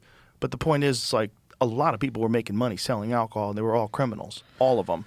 And so what are you doing? Are you stopping people from getting marijuana? Nope. What you're doing is you are empowering a criminal empire, and you're giving them an immense amount of money. And they're probably going to have to kill a few people because people get in the way. They're probably going to have to rob a few people because people are competition. There's a little bit of a problem over here. We got another guy growing. When we live in a society where the bad guy is definitely romanticized. Right. So how do you stop people from wanting to be the bad guy when it's so romanticized in everything, you know? It's romanticized to the point where John Wick is a good guy. Yeah. John Wick is a contract killer for the Russian mob. He kills who knows how many fucking people, and he's the good guy. But you got a problem with the Iceman. Right. Right. The Iceman was a terrible person. Right. You know, he did it with poison. John Wick at least looked sexy in that suit. But you cannot wait for John Wick 6 to come out. Can't wait. I love those. Well, the John Wick movie though, he had a reason. They killed his dog and they stole his car. They fucked up. They fucked up. They stole the wrong guy's car and they killed the wrong guy's puppy. And so you're rooting for him. You're rooting for him to kill all these bad Russian guys. But you don't realize, like, that guy's been a contract killer for the Russian mob for who knows how many dads has he assassinated? How many fucking people that have families that will never come home to them because of John Wick? And and sometimes, a lot of times, people don't care. We don't care. That's weird. Well, we're weird. We're a weird animal. We're a weird animal in a constant flux of thoughts. And we trying to figure out what's the right way to think and the wrong way to think. And people join religions for it. They'll join cults for it. They'll join political movements for it. They just want to find a way to think that makes them feel better than the way they think right now. With the need to feel better outside of yourself, or your family, or being great to society. I think that's detrimental to this society where I personally need to feel better, but I don't want the community around me to feel better. And in my mind, if everybody around you in the community feels better, I think it makes for a more harmonious environment than me just being the only one. Yeah, but that's because you're a wise person. The problem is there's a lot of people that aren't wise, and there's no one wise around them, and that's the real issue, is that there's an extreme lack of like a good direction book of how to lead a solid life. And you're not taught at school. In school, you're taught to sit down and learn some shit that you don't give a fuck about learning. Memorize this. Do good on the test. You got to get a job. What's a job? Well, you got to sit there and do some shit you don't want to do to get some money. And with the rest of your time, you can do whatever you want as long as you keep showing up every morning at the same spot. Okay. And then that sucks. And so what do you want to do? I want to escape this suck. So what do I need? Cold syrup? Okay, give me some of that. What do I need? Weed? Give me some of that. Adderall? Ooh, Adderall makes me like the job. Okay. I'll take this shit every day. Now I don't give a fuck. Now I'm trying to get ahead. Next thing you know, I'm moving up the corporate ladder. And I'm a fucking animal, bro, because I'm on Adderall. You're basically on meth. You're on a well-designed, slow-drip amphetamine. And you're out there fucking sleeping 4 hours a day, getting shit done. Driving a Jaguar. And this is the problem with our society, is that like people don't have there's a lot of people out there that don't really have a purpose. They don't have a real feeling of purpose in their life. You are very fortunate because you found a thing that you're really good at, that you love to do, and you make a great living doing it. A lot of people don't have a thing, and they never were taught to pursue a thing, or they never saw anybody else do it, and they realized they could do it too. And then next thing you know, they're married and they have kids and they're in their 30s and then they're in their 40s and they feel like shit. I ask you a question. You have a team, correct? Team of people. In terms of what? Team of people. Sure. Okay. Do you think your team is happy doing whatever they do for the team? If I didn't think that, they wouldn't be working. Okay. So you don't want to be the only one happy on the team. No, that's terrible. So, and you don't want to also have someone on the team that is one of those people that just is never happy. That's a problem too. Yeah, that's a problem too.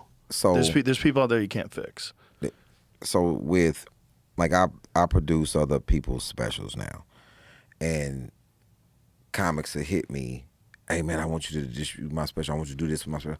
And the hardest thing, because I'm a small company, the hardest thing is when I have to explain to somebody why it's a no, on this particular special. And it's not just my no. It is 4 other people's no, because I tell people, and I explain this, if we doing a special with you, you have to get the approval of all 5 of us, because we all 5 do different things. And I want everybody who's involved in your special to want to do it, not they have to do it because it's a part of the company. No, I want them to want to do it. And I say, I'm not putting you through a process that I'm not putting myself through.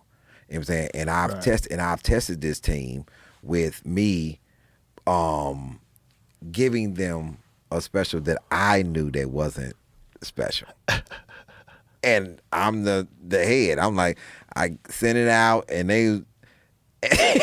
we brought it back to the table, and it was a lot of silence at first. I'm like, so what we think? What we thinking? And they was like, no. Like, Ali, this is horrible. I'm like, I'm just listening to everybody's, opinion on it.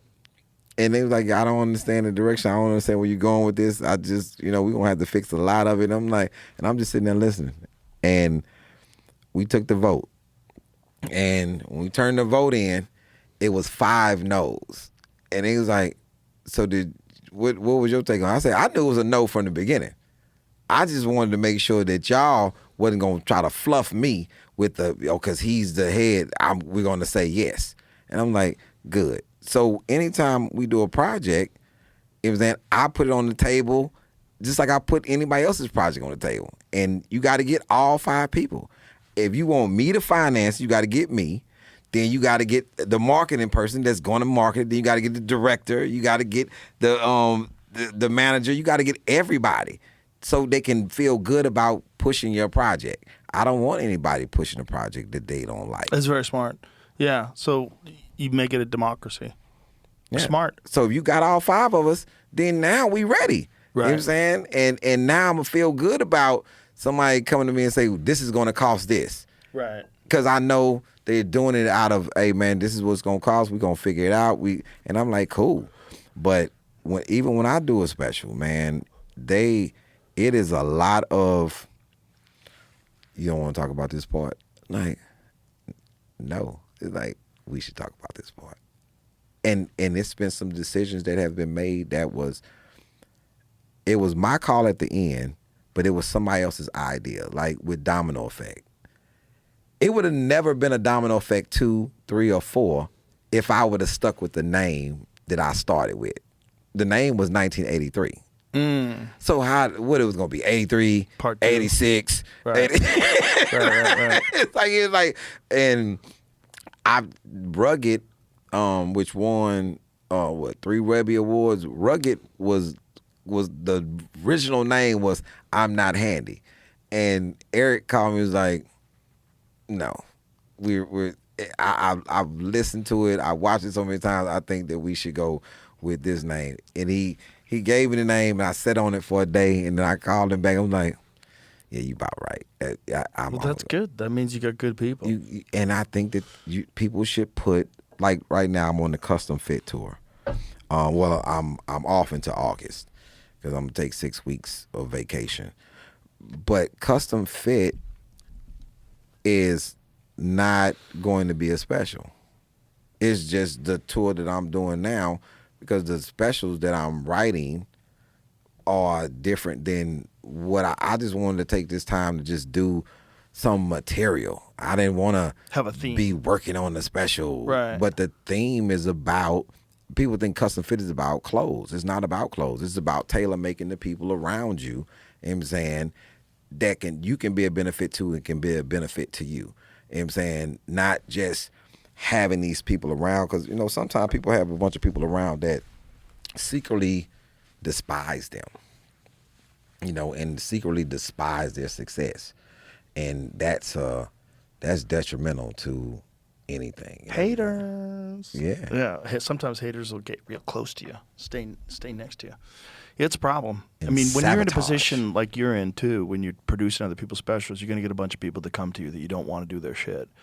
It's just like owning the club, the same issue. The way I bypass that, I put all the power into Adam. Adam Egget decides who's there and who's not there, and how the club gets scheduled, and who passes and who doesn't.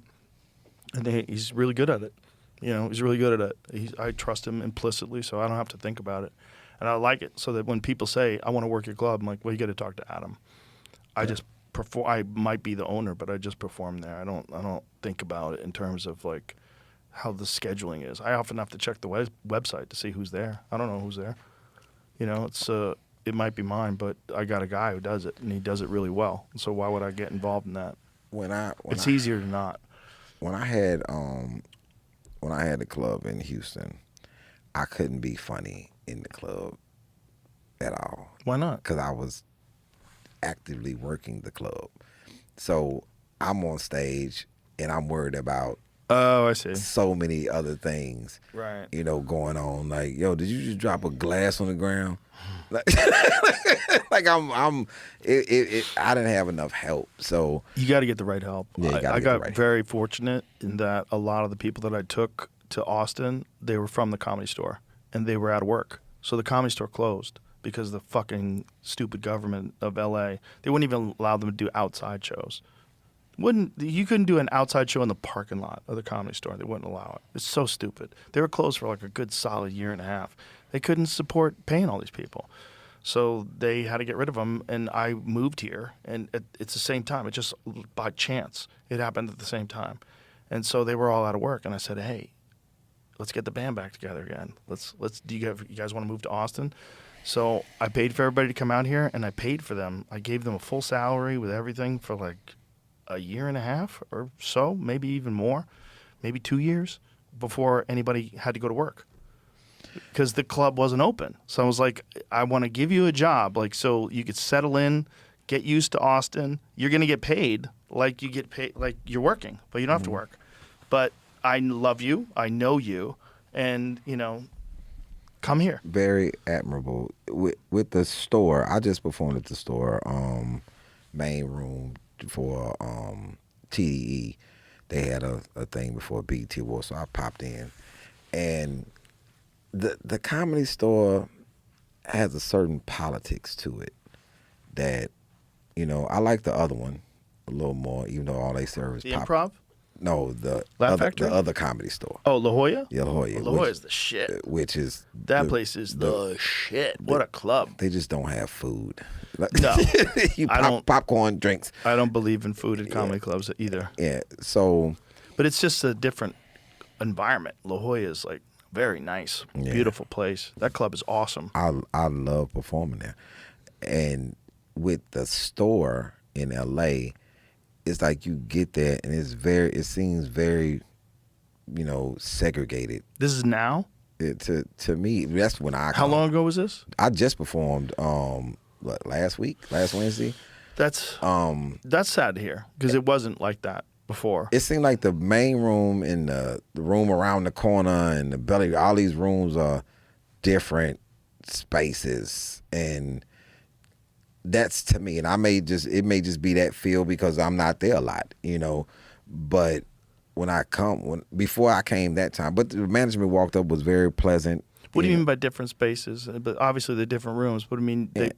What do you mean? It seemed like the main room is different from the room around the corner. Well, it is different, but what do you mean by feels different? It feels a little different. Well, I mean, just by its design, it's a big showroom. It's brighter. The ceilings are taller, and then you get into the original room, which is just tight and perfect. The original room is like, that's where you find out what's real. I've seen a lot of people have rough sets. They were real confident going into that room. That room is a truth serum. I like a tight room like that. Well, then there's the belly room. The belly room is the ultimate truth serum. Trying out new jokes in the belly room is the place because, it only seats 70 people. Oh, you can't bullshit those people. That's the creme de la creme to me is a tight, small room. The belly room is because that's what I came from. Such a good room. I came from small audiences. They're the best. It's the best for finding out if jokes are real. There's nothing like a small crowd. Like in our club, we have the little boy. Our rooms are named after the bombs they dropped on Hiroshima and Nagasaki. And little boy is only 110 seats. It's a super low ceiling. This is when. It's those times in comedy when you knew that that's what you actually love to do. And I remember I was in San Antonio at this place called Santa's. He literally owned the whole strip, the club, the washateria, the corner store, everything. The guy named Santa. I didn't know that he owned it, but it was like a rainstorm or something. The show got rained out. And it is literally 3 people in this room. It's 2 ladies and it's Santa, and I don't know that this is him at the time. And we had to go on to get paid. The promoter was like, I'm not paying nobody who don't go on. We still doing the show. I'm like, okay. So this is $100. He's getting paid $100. And he was like, who going up? I'm like, I'm definitely going up. And I'm going up first. Like, I don't care. I did like an hour and 30 minutes for 3 people. And I was like, because I kept looking and like, anybody else going over there? He was like, no, we good. I'm like, and Santa, I remember he finally revealed that he was the owner of the club. And he was like, well, let me take you to the back. He took me to the back and he gave me like $700. You know what I'm saying? For performing. He said, yeah, man, you wasn't scared. And me and my friends had a good time. And it was like 3 people. It was literally the dude named Vance put the show on. It was like 3. Vance tell anybody. So it was like, this is when I knew Ali was different.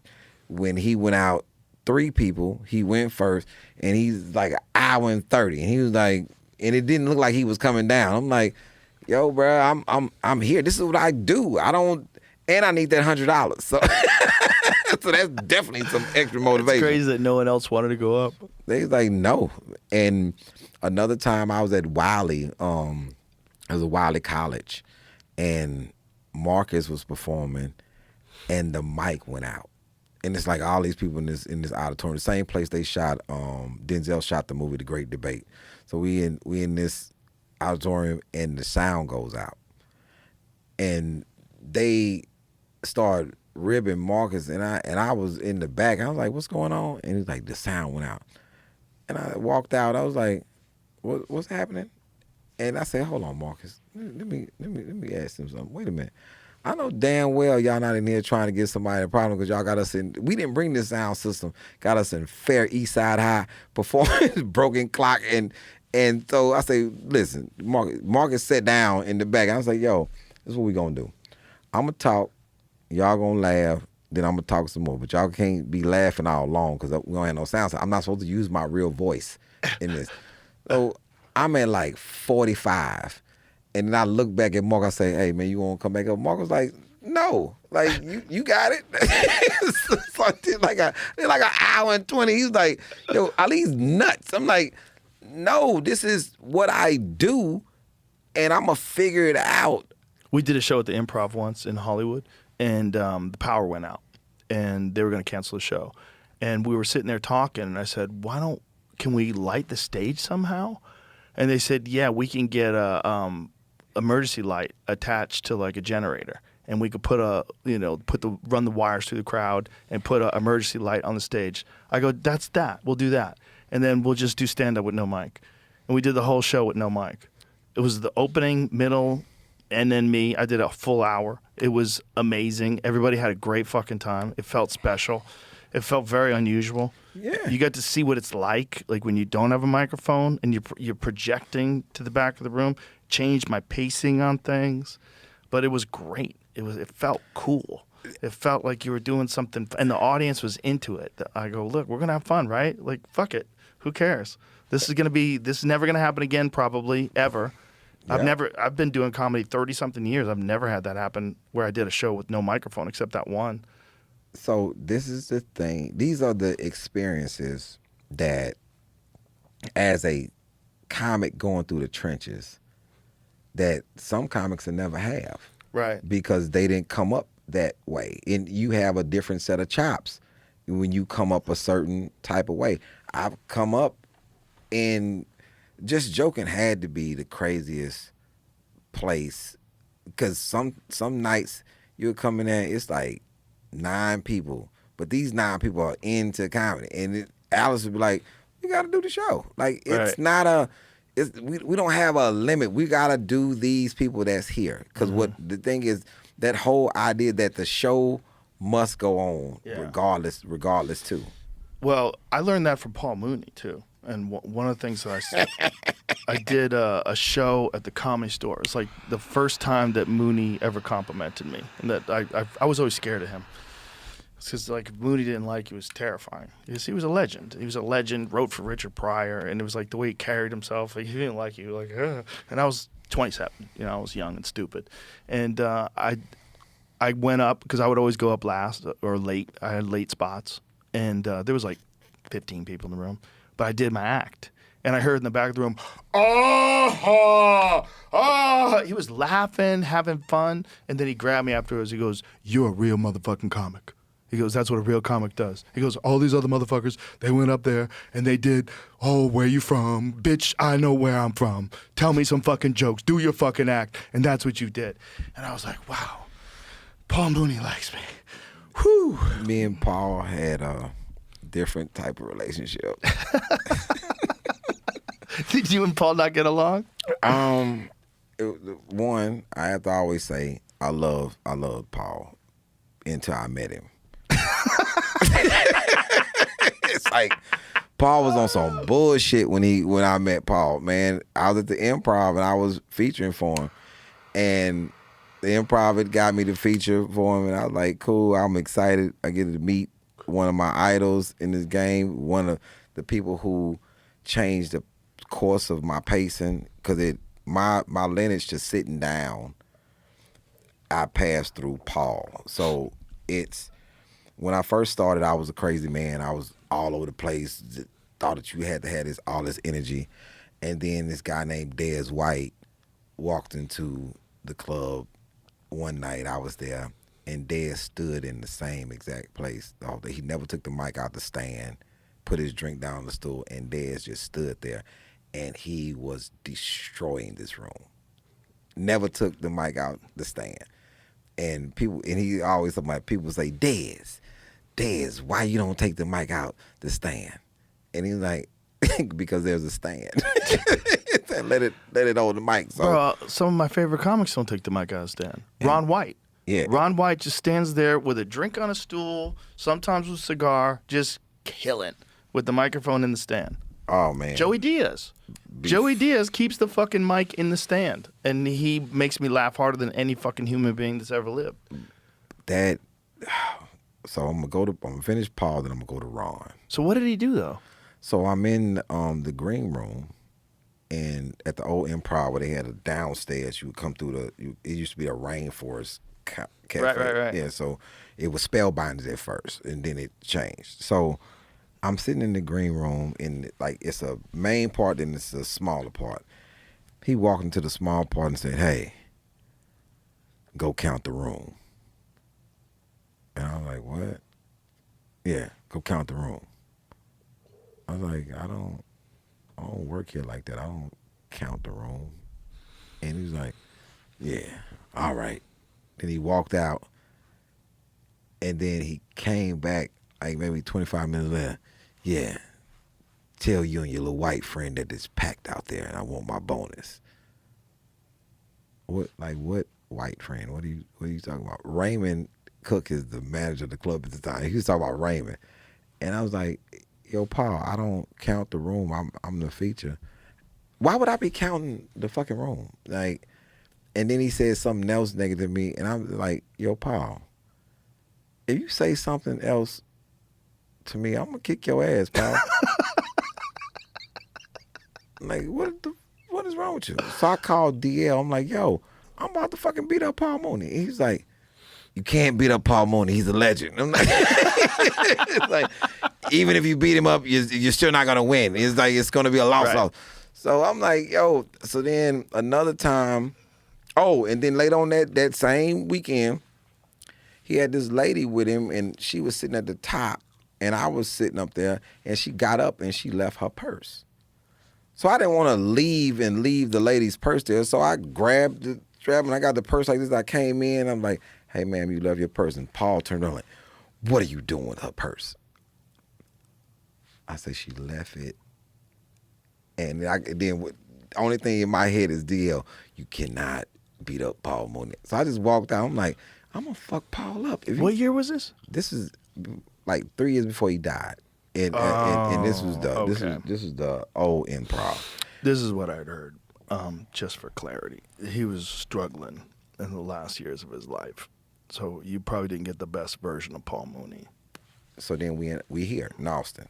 We performing at the theater that's right next to the Paramount. It's another theater that's connected to the Paramount. The Black Heritage, the Black Art something, have booked both of us, not knowing that we at odds. So I'm in my green room, and the lady comes in. Hey, she's very nice. Hey, Ali, Paul Mooney's next door. You know what I'm saying? And you like to meet him. And I was like, no, I'm cool. And then she goes, Paul, Ali's next door. You know, I don't know if y'all want to meet each other. And Paul was like, no, I'm cool. And I went up. I'm in my green room, and the host is on stage, and Paul was getting ready to go up. And this was his apology. He walked by the room and came back like on Purple Rain, came back and leaned in the room to went, hi, Ali. And then I think Paul's fucking nuts, man. And yeah, but you got to take that. You know, there's certain people that are just eccentric. That's Paul. I mean, I wouldn't have counted the fucking room either. I would have been like, that's not my job. Yeah. But Ron White, I was in Orlando. Manager Orlando called me, say, "Hey Ali, I know you have a feature, but Ron White would like to feature for you." And I was like, I don't know no person named Ron White. And she was like, "You don't know Ron White?" I'm like, "Wait a minute. Like Ron White? I thought it was like some other guy who's using his name or something like that. His name happens to be Ron White too." Like, Ron White? He's like, yeah. I said, he want a feature for who? He said, you. He called and asked. I was like, the fuck? I said, hell yeah. So I called Marcus. I'm like, yo, Marcus, you gonna go up and then you gonna bring up Ron White. When was this? This was like maybe 4 years ago. That's crazy. And Ron shows up in this huge tour bus. Like I'm walking to the club and I'm like, who bus is this? And I'm like, oh shit, it's Ron's, but it got the tequila brand on it and all that. And he's in his bus. He's not even in the green room. Then I get knock on the door and it's his manager. He's like, hey, Ron would like to know, can he come in the green room? I was like, he's like, Ron, why you can come in the green room? So he comes in, he's like, yo man, I love what you do. I just want to do some time. And Ron went up there and was destroying this room. And I couldn't wait to get up because I wanted to just talk about fucking Ron White, this feature for me. And I destroyed this room, and Ron, he sat out and watched. He was like, you're fucking amazing. And like, in my mind I'm still in awe that Ron White wanted to fucking wanted to work with you. Like, I was like, that shit was crazy to me. That's so cool. Well, when he's working on new stuff, that's what he likes to do. He likes to go around and does a lot of sets. He's constantly active. He's at the club tonight. We're working tonight. He's one of the main reasons I moved here. Ron moved here before the pandemic. So I called him up in like 2018. I loved having him at the store. So he started coming to the store around 2014-ish, something like that. And oh my God, we had so much fun for years and years. And he had a beautiful place up in Beverly Hills. And then he just got sick because he's always traveling. He just got sick of the long flights and the traffic. And I called him up. I go, why'd you move to Texas? He goes, Austin's amazing. The food's fucking great. Everyone's nice. It's in the middle of the country. If I want to fly to Florida, it's quick. If I want to fly to... I'm like, God damn it. Can I live in Texas? And then the shit hit the fan with COVID. And I was like, I gotta get the fuck out of California. This place sucks. They're telling me what to do. This is not what I signed up for. You tell me I can work. You tell me I have to wear a mask. Fuck you. I'm getting out of here. And when I came to Austin, it was like one of the main reasons why I was willing to move here. I'm like, if we never do comedy again, at least I can hang out with Ron. That's amazing. Yeah, and then everybody else came. And then so everybody says that I got everybody to move here. Sorta. I got a lot of people to move here, but Ron got me to move here. That's the most important thing. Like, Ron got me to move here. And then I realized how nice people are here and how disconnected they are from show business. And I was like, oh, this is so refreshing. Everyone's just normal. My neighbor's a normal guy. Everyone's normal. Yeah. They're regular people. Just people living their lives, having a good time. You know, it's like, and for me, because I love hunting, everyone hunts out here. Yeah. It's like a normal pastime. I tell people I bow hunt in California. Like, oh. Texas, we have been a gym for a long time, and we let other people feel like upper echelon. We like, okay. Texas ruled forever. I mean, you got to think Kinnison and Hicks, two of the greatest of all time, came out of Houston. Yep. And when I was coming here all the time, I knew it, right? So one of the things that was good about doing comedy is a lot of people that moved during the pandemic just wanted to get out of California, but they had no idea what the rest of the world was going to be like. They had never been to Nashville. They had never been to Austin. I'd been here a couple dozen times. I knew I loved it. So I was like, look, this will be all right. Like, I'll be fine. Like, it looks like I'm never doing comedy again. I was like, it looks like comedy's done. It looks like they're going to fucking make us just stay indoors, especially in, like, blue cities. Like, this is crazy. You have to have a Vax card to eat at a restaurant in New York City. I'm like, this is fucking bananas. None of this shit makes any sense. I remember you guys came, Mothership was coming. Then next thing I know, Creek in the Cave was here. Creek in the Cave was here first. Yeah, I'm saying how I heard about it. I'm like, oh, they was like Creek in the Cave. I'm like, damn, okay, Creek in the Cave is coming from New York, and then Mothership is here, and then, but they had rooms. You know, the main thing was, what was the room that was so hard to get in at first? It was the Austin Comedy Club. Damn. I forget the name of it. Velveeta Room? No, it was the actual comedy club. Cap City? Cap City. Yes. Cap City. That place was always packed. Yeah, Oof. You know. I almost bought that place. Yeah, I heard that. Yeah, I almost bought that whole mall, but the guy who was trying to sell it to me wanted way more than it was worth. And then he got roped up in some FBI investigation. I was told while it was going on that he was being investigated, and I was like, oh, okay. And then he wound up getting arrested. But that building was for sale. The whole thing was for sale. And I went in there. I thought about how many shows I'd been there, how many shows I'd seen there, how many shows I'd performed there. I'm like, I could own this place? Oh, my God. Cap City was the first place that I did on the road with DL. That was a great club. You know. Fucking great club. Perfect club. That place was amazing. Such a fun place to work. I think that people didn't realize how the rich history of Houston, Dallas, Austin, Laugh Stop, San Antonio. Laugh Stop in Houston, in River Oaks, one of the greatest clubs of all time. Yep. Somebody told me that building still exists like that it's still set up like that there's nothing in it. Is that true? There's nothing in it, though. But it's still the same room? Yep. Man, we might have to do a Mothership Houston. Yeah. That's, yeah.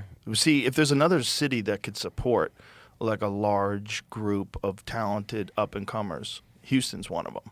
Yeah, so, you know, we have Secret Group there. We have... They had the other Cap City that was upstairs. Remember they opened up the second one? They closed that one and then opened up another one. You talking about Labs? No. The Cap City. Cap City had another one? Oh, no, I'm sorry. Laugh Stop. Yeah, Laugh Stop. That was the Laugh Spot. Oh, they changed. No. They had that already. That already existed. No, the Laugh Spot had went upstairs on Wall. They had moved. I thought that was the Laugh Stop. Yeah, I thought it was the same group that owned the Laugh Stop in River Oaks. The Laugh Spot was another place. I knew that because when I was working at the Laugh Stop, Ralphie May was working at the Laugh Spot, and we got together and we were hanging out and eat dinner. But that was the old spot. Then there was the other Laugh Stop that they put upstairs. It was a new, but it didn't last. It was only for a couple of years. Yeah, I didn't go there. I didn't go to that. It was a good spot. Yeah. And then it went under. Yes. Yeah. Ari Shaffir did it with a Hitler mustache once. Yes. He trimmed his mustache to look like Adolf Hitler. Ari is by far the craziest person that I know.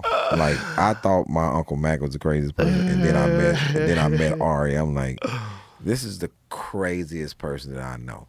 Yeah, he's awesome. Yeah, and he just moved to England. I'm like, bro, they're gonna stab you. He moved to England. They will fucking stab you. They stab people there. Don't get stabbed. Ari is nuts, but he's such a cool dude. But he's fucking nuts. I went to go see him at the Creek in the Cave when he was getting ready to film his special, and I like, yo, Ari is so crazy. If people took time, just go through the many looks of Ari Shaffir on the internet. The one that killed me was the half. Like he was just bald on one side, then on the other side. I was like, yo, is he doing Two-Face? Like, he is insane. He did Two-Face from Batman. Yeah, he's out of his mind. But that's really who he is. You know, he's not trying. Yeah, he's not trying. That's what he is. He's out of his mind. He's a fucking maniac. Complete maniac. When he tore up Bert, when I heard about him tearing up Bert's check, it was like $25,000. He's just like, yo, I just made $25,000. He just tore the check up. He's like, they'll write you another one. I'm like, are you insane? Like, like he's the craziest person. But he's fun. I've had some great conversations on the phone with him, and he's just, and I was very fucking smart dude. I was very smart honored dude when he called me to do the his last, the Endless. Mm-hmm. You know, I was like, that's cool to say, because that's where that's a pivoting point, a major point in my career when I did. This is not happening. Yeah. That was a great show, man. It was a great idea. I remember when he started doing it. He started doing it at the Lab at the Improv. So, you remember the Lab? Yeah. Another little room. Cool bitty room. Cool little room. They should have never got rid of that room. They changed that place and they fucked it up, in my opinion. That's the room, the main room's still awesome. But the Lab used to be in the back. And it was like there wasn't a big bar there. I think it's still there. It's different now. Dion Cole. When last time I was there, Dion Cole was in that but it's door. different. It's different. It's not the same setup. It used to be you went through a door and it was like another small room, and in that small room it was separated from the front door.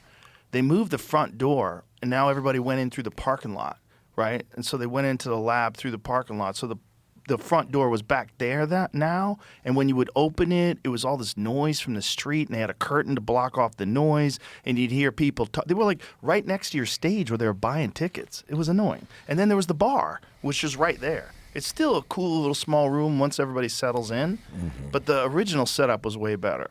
And Ari started doing it there, and I was like, what are you doing? And he's like, I'm going to do a storyteller show. I was like, ugh, what the fuck is that? That's what I thought.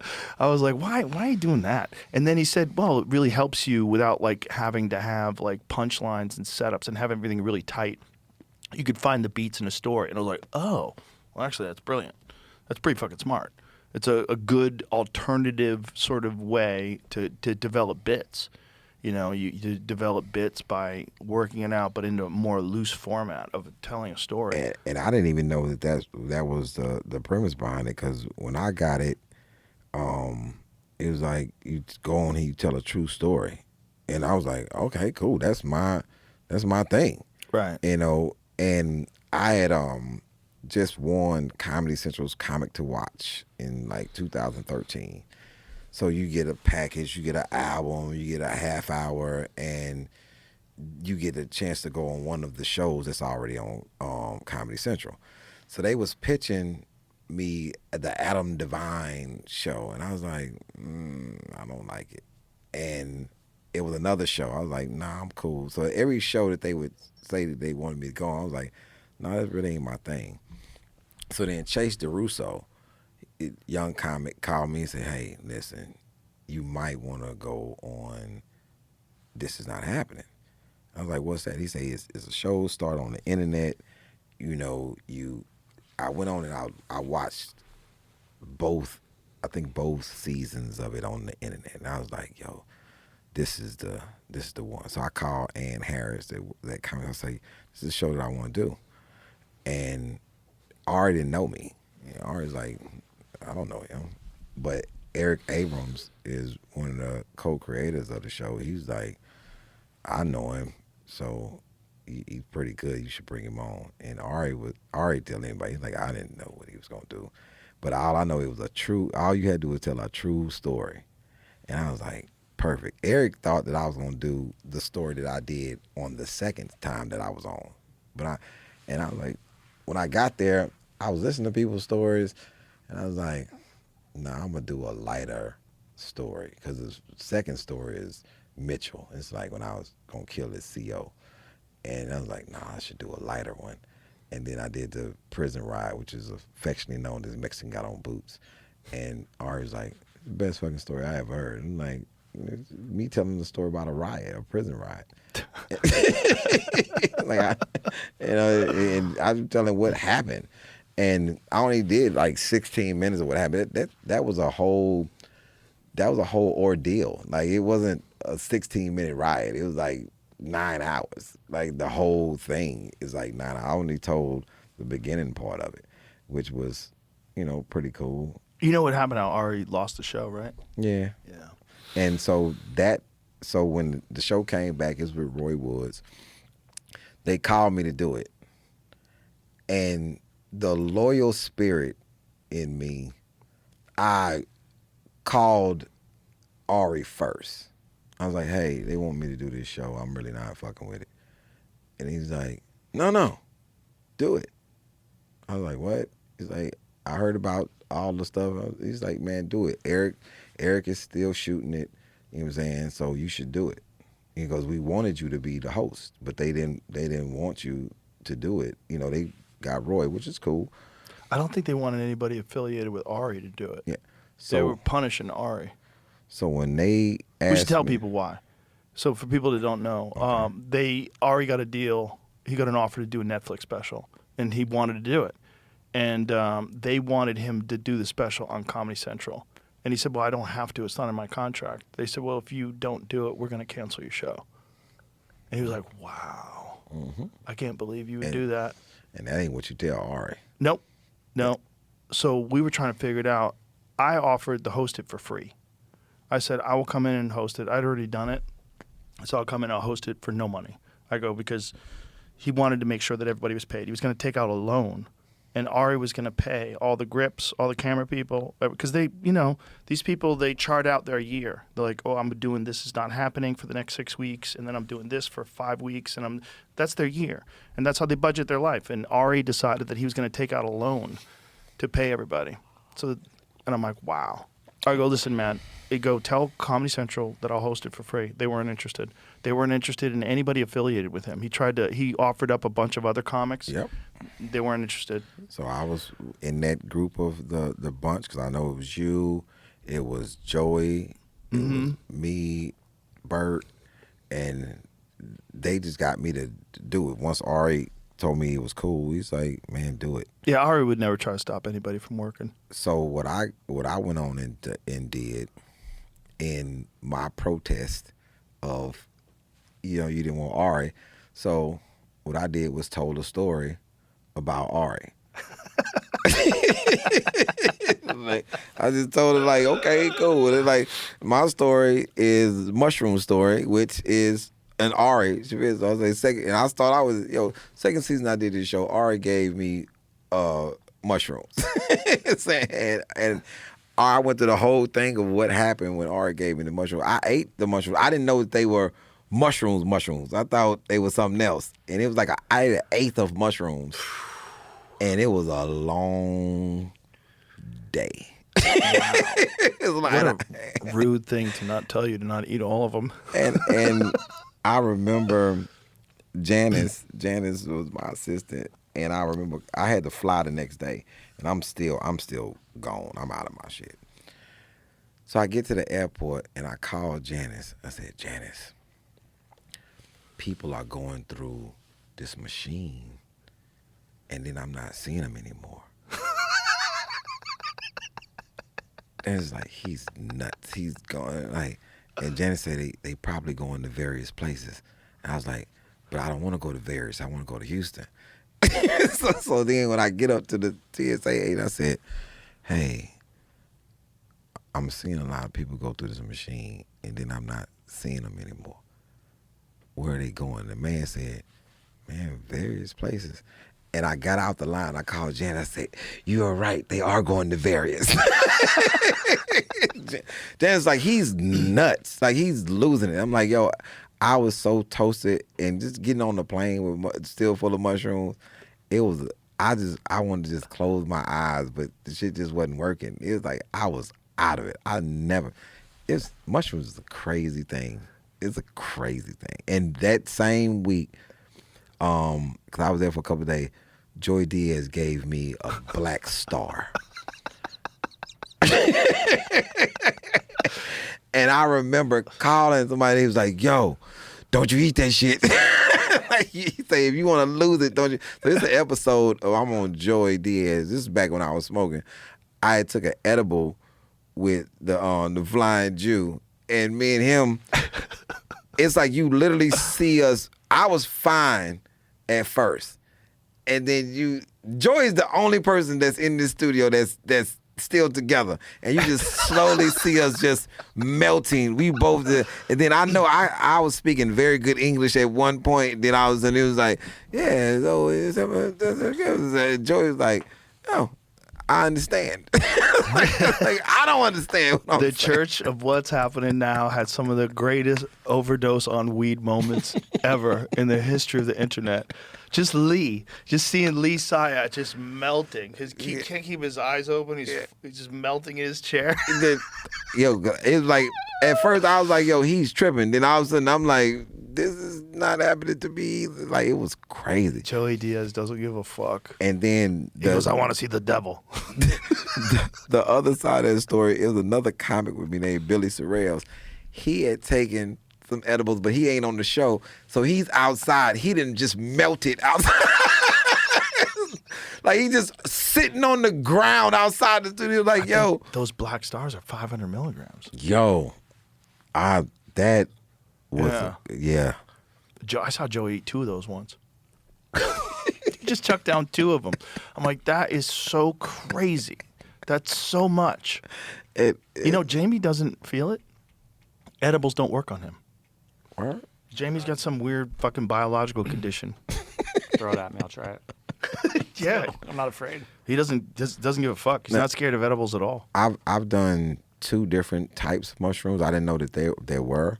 It's like the ones where I was really on one. That's the one that Ari gave me. And then there's some other ones that made me very talkative. Like, look at Lee.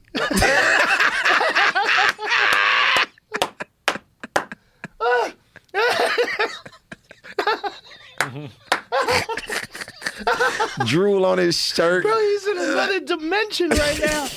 Oh. He can't keep the headphones on. He doesn't know what to do. Joey's the best. They're back. They're doing it again. They back? They're back together again. Yeah. Oh, man. They're doing it. Are they doing it out of New Jersey? Is that what they're doing? It has to be. Yeah. He's the best. Yeah, I remember I called Moses Malone for Joey because he's a big Moses Malone fan. Before Moses died, I called him. He's like, you know Moses Malone? There's no fucking way you know Moses Malone. I'm like, yeah, no fucking Moses. And then Moses was nuts too. Like, Moses Malone was a fucking nut. Have you heard about these new mushrooms that make you see little tiny people? Oh, no, I haven't. The talkative ones were, like, I called a lot of people on my phone, and everybody's same report was, you call me like 3 a.m. talking about you want to talk to me about my life. I'm like, and which ones are those? What did you take? It's not psilocybin? It's something different? Yeah, it's something different. It made me very talkative. Delay, I told Delay about him. What that would be? His comic named Delay. I told him about him because I called him and I talked to him for like hours, just about. So then he ended up taking the same mushrooms. He called me and I knew what it was. I was like, go ahead, just talk. He was talking his ass off. I had put the phone down and went to sleep. I woke up, he was still talking. I was like, yo, this shit is crazy. What is it? I gotta. Jamie, put that into Perplexity. I got to call. Put that into our AI sponsor and find out what mushrooms make you talkative. Yeah, I know who gave them to me, so I call her and ask, hey, what was them shrooms that you gave me? Because she went and bought them, and like, I was a fucking talkative mess. I don't know what that is. I've never heard of that before. Most of the time when people take shrooms, they can't talk. They're just like, No, I was on one. That's crazy. I wonder what that is. Because the ones that Ari gave me. It just says it's magic mushrooms, just in general. Huh. Some people's response to it. Yeah, but it seems that there's different responses to different ones. I know, I'm saying. On the screen says what I just said. Huh. I don't think there's enough research for Perplexity to have an educated answer. Right? How much research are they doing out there? Talkative social on magic mushrooms, but there's no specific mushroom reliably proven to make you talkative. All right, ask if there's a mushroom that makes you see little people. Yeah, that's different. I know. This. I know, but I want to see what Perplexity has to say about it. What does Perplexity say? Ask it about, is there a mushroom that makes you see little people? Let's see if it really is up on its psychedelic science. It's just going to repeat the articles I just pulled. I want to see what it says though. It's just a question to see how it handles this. Yes, a specific edible mushroom called Lanmoa asiatica has been reported to cause very vivid hallucinations. You say hallucinations. Maybe they're really little people right there. Of little people when it's undercooked, a phenomenon known as Lilliputian hallucinations.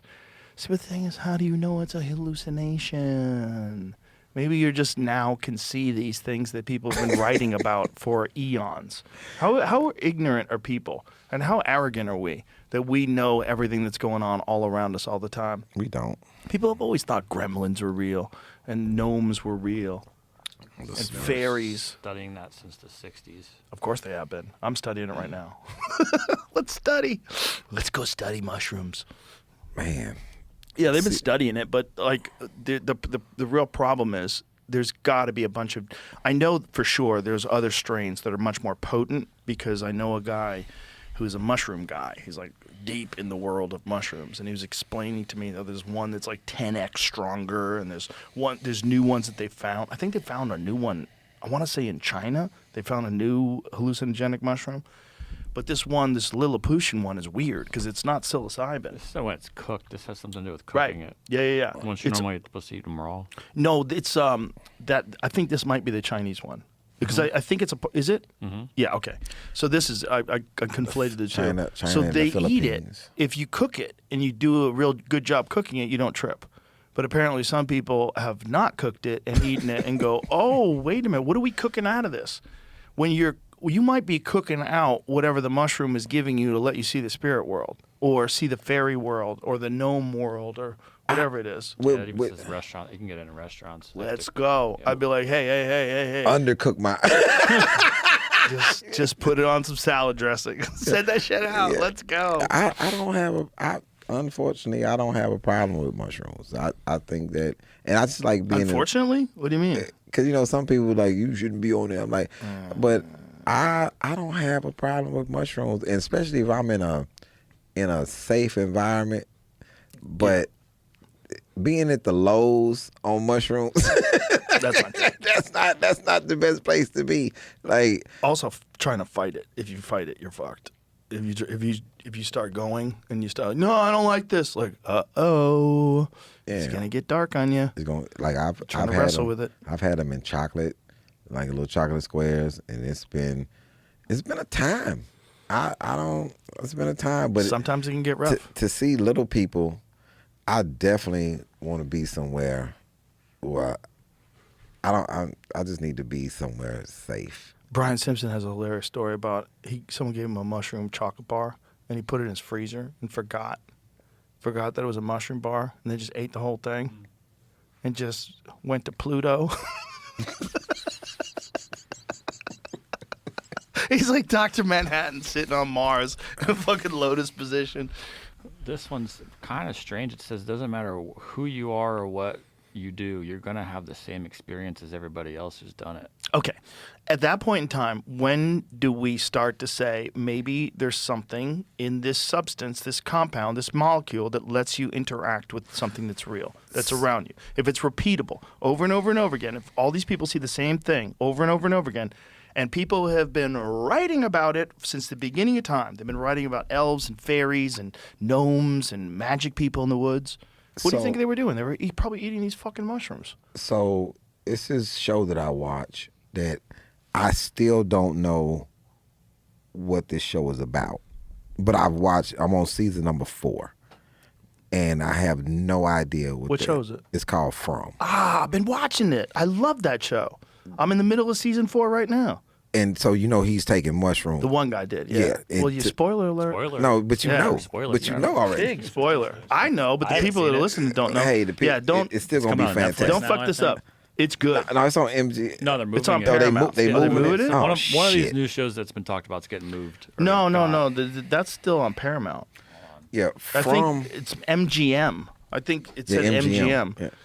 Yo, great fucking show. Yeah, very original. I still people. From is officially on Netflix. There it is. I'm saying. Oh damn! Oh, wait a minute. Hold on. Maybe it's on Netflix as well. Yeah, Yeah. that's all I was saying. Oh, that's what it is. Yeah, it came on. It I debuted see. on Epix, and then it's been But moved to- you watched Good all these fucking show. seasons. Good show, but you have no idea. idea what There's no rules. it's. And so I called my director. I said, hey, I want to make a show that is about whatever we doing. And he's like, well, give me an example. I say, watch From. Like, I've watched all 4 seasons. I cannot tell you what this show is about. It's like I just know that this shit is good. For people that don't know, that want to watch it, it's these people are trapped in this town. They all have the same circumstance. There's a down tree in the road. They can't go further, so they turn around and they find themselves in a loop that keeps leading them through To this the same town. over and over and over and over again. And no one in the town can escape. And at nighttime, monsters come out, and they look like people. They look like a mailman. Yeah. They look very That normal. scary ass milkman. Oh, the whole thing's scary. It's scary. Like, that milkman is insane. Yeah, that old lady, that my knocks in the goodness. window. Oh, man. Terrifying. It's a terrifying show. It gives me anxiety, and I know it's all fake. It's a crazy show. Yeah. And season 4 is even more bizarre. Yeah. Like, everything that I be thinking, I was like, yo, I think this is what it is. And then it doesn't be that, but then it come and I'm like, see? And like, but I'm like, see what? Like, what am I, like, I don't know the freak this show is going. They don't know. No one knows where it's going. But it's like Lost. The same people that made Lost made that show. Word? Yeah, Oh, man. that's why it has that same sort of feel. And like crazy, doesn't make not you can't predict what's going to happen. cannot Nothing makes predict. sense. And Yeah, very entertaining. Lloyd tickles the shit out of me. Lloyd is mad about every goddamn thing. But it's a crazy, it's crazy, but it's very interesting. Like, I don't miss it. I love it. Yeah, I've been binging it. So I started, I guess me and my wife started about a month ago or so, and we burned through the first 3 seasons, and now we're into the 4th. Yep. Yeah, it's good. And I think the next season's coming out in 2027. But I don't know I think the next season's the last season, unless they decide to keep it going. Nope. Finale. It's the finale? They just announced that it's going to be the last season. And Maybe when that money comes rolling in. But the thing about this kind of show is you could do whatever you want. Like you go back in time. You could do wild shit. Like, I don't want to give anything away, but there's no rules. You can make anything happen. You can make anything It's happen. a very strange show, but it's very entertaining. It's a very entertaining show. Yeah. But if you want to just sit at home and watch shit and not do anything, man, you never picked a better time to be alive. You could waste your whole life just staring at a screen. Yeah, like when I ask people, because my palate for what I take in is different than a lot of people. And I turn people onto a show, like when I turned my boy on the Pinky Blinders, I was like, yo, Peaky Blinders is a great show. I was like, yo, you gotta watch Pinky Blinders. He called me and was like, yo, this is crazy. And I remember my boy D-Lay got so invested in what was the first show, the motorcycle show that I turned him on to. I know what you're talking about. I never watched it. What is that show? That motorcycle show that everybody liked?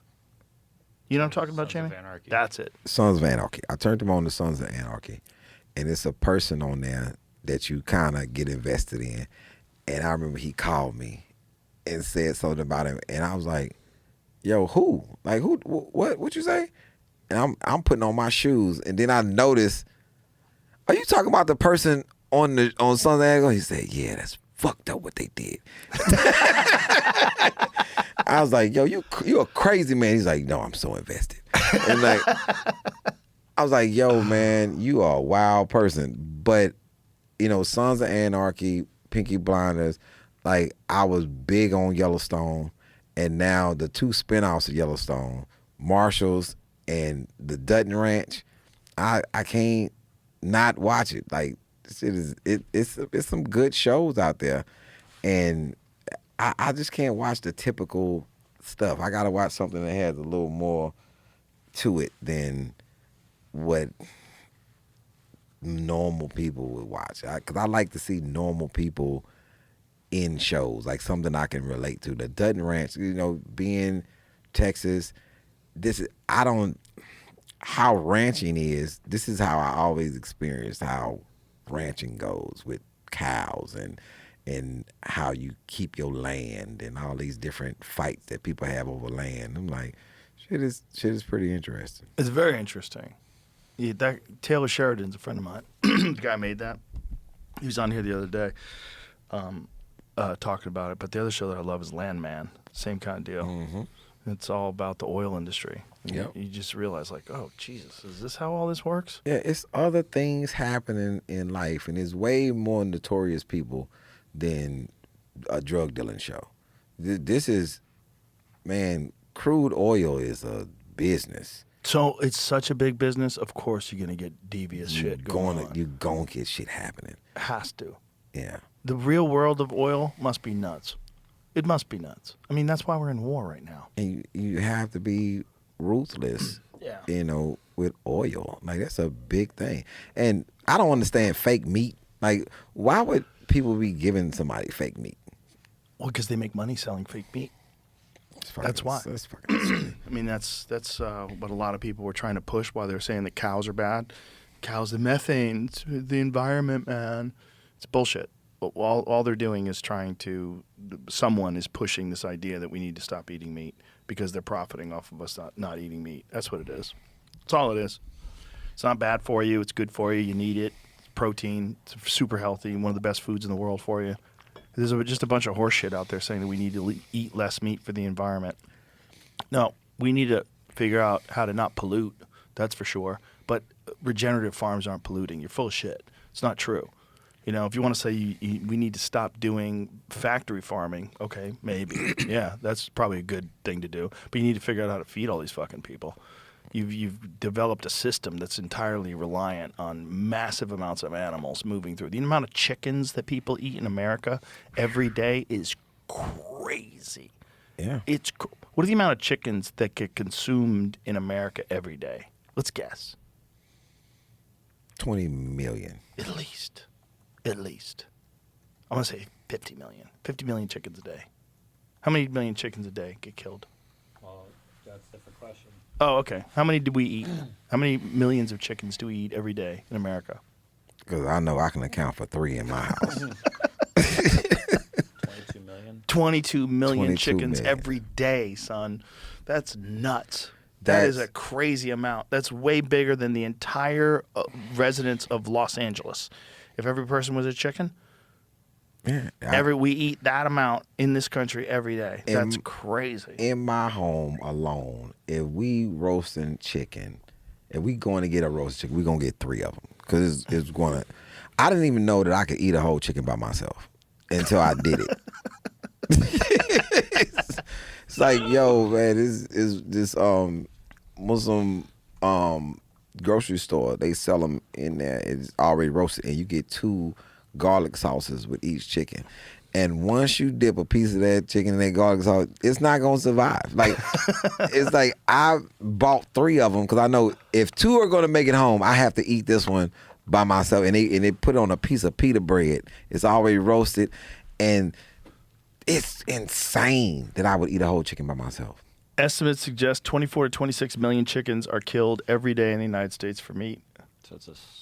So if you don't want factory farming, you got to figure out a solution where you can get 26 million chickens a day, or you convince people they need to stop eating meat.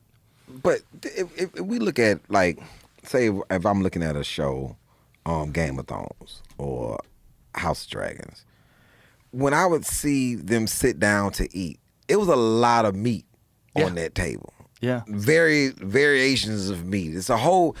I've never seen the king sit down. It wasn't a whole entire pig on the table.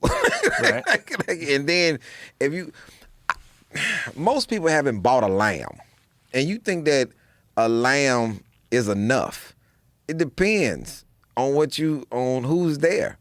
If it's Ed and it's after the fast and you put a lamb on a spew and all these Muslim families come to your house, that's not enough. You need another lamb.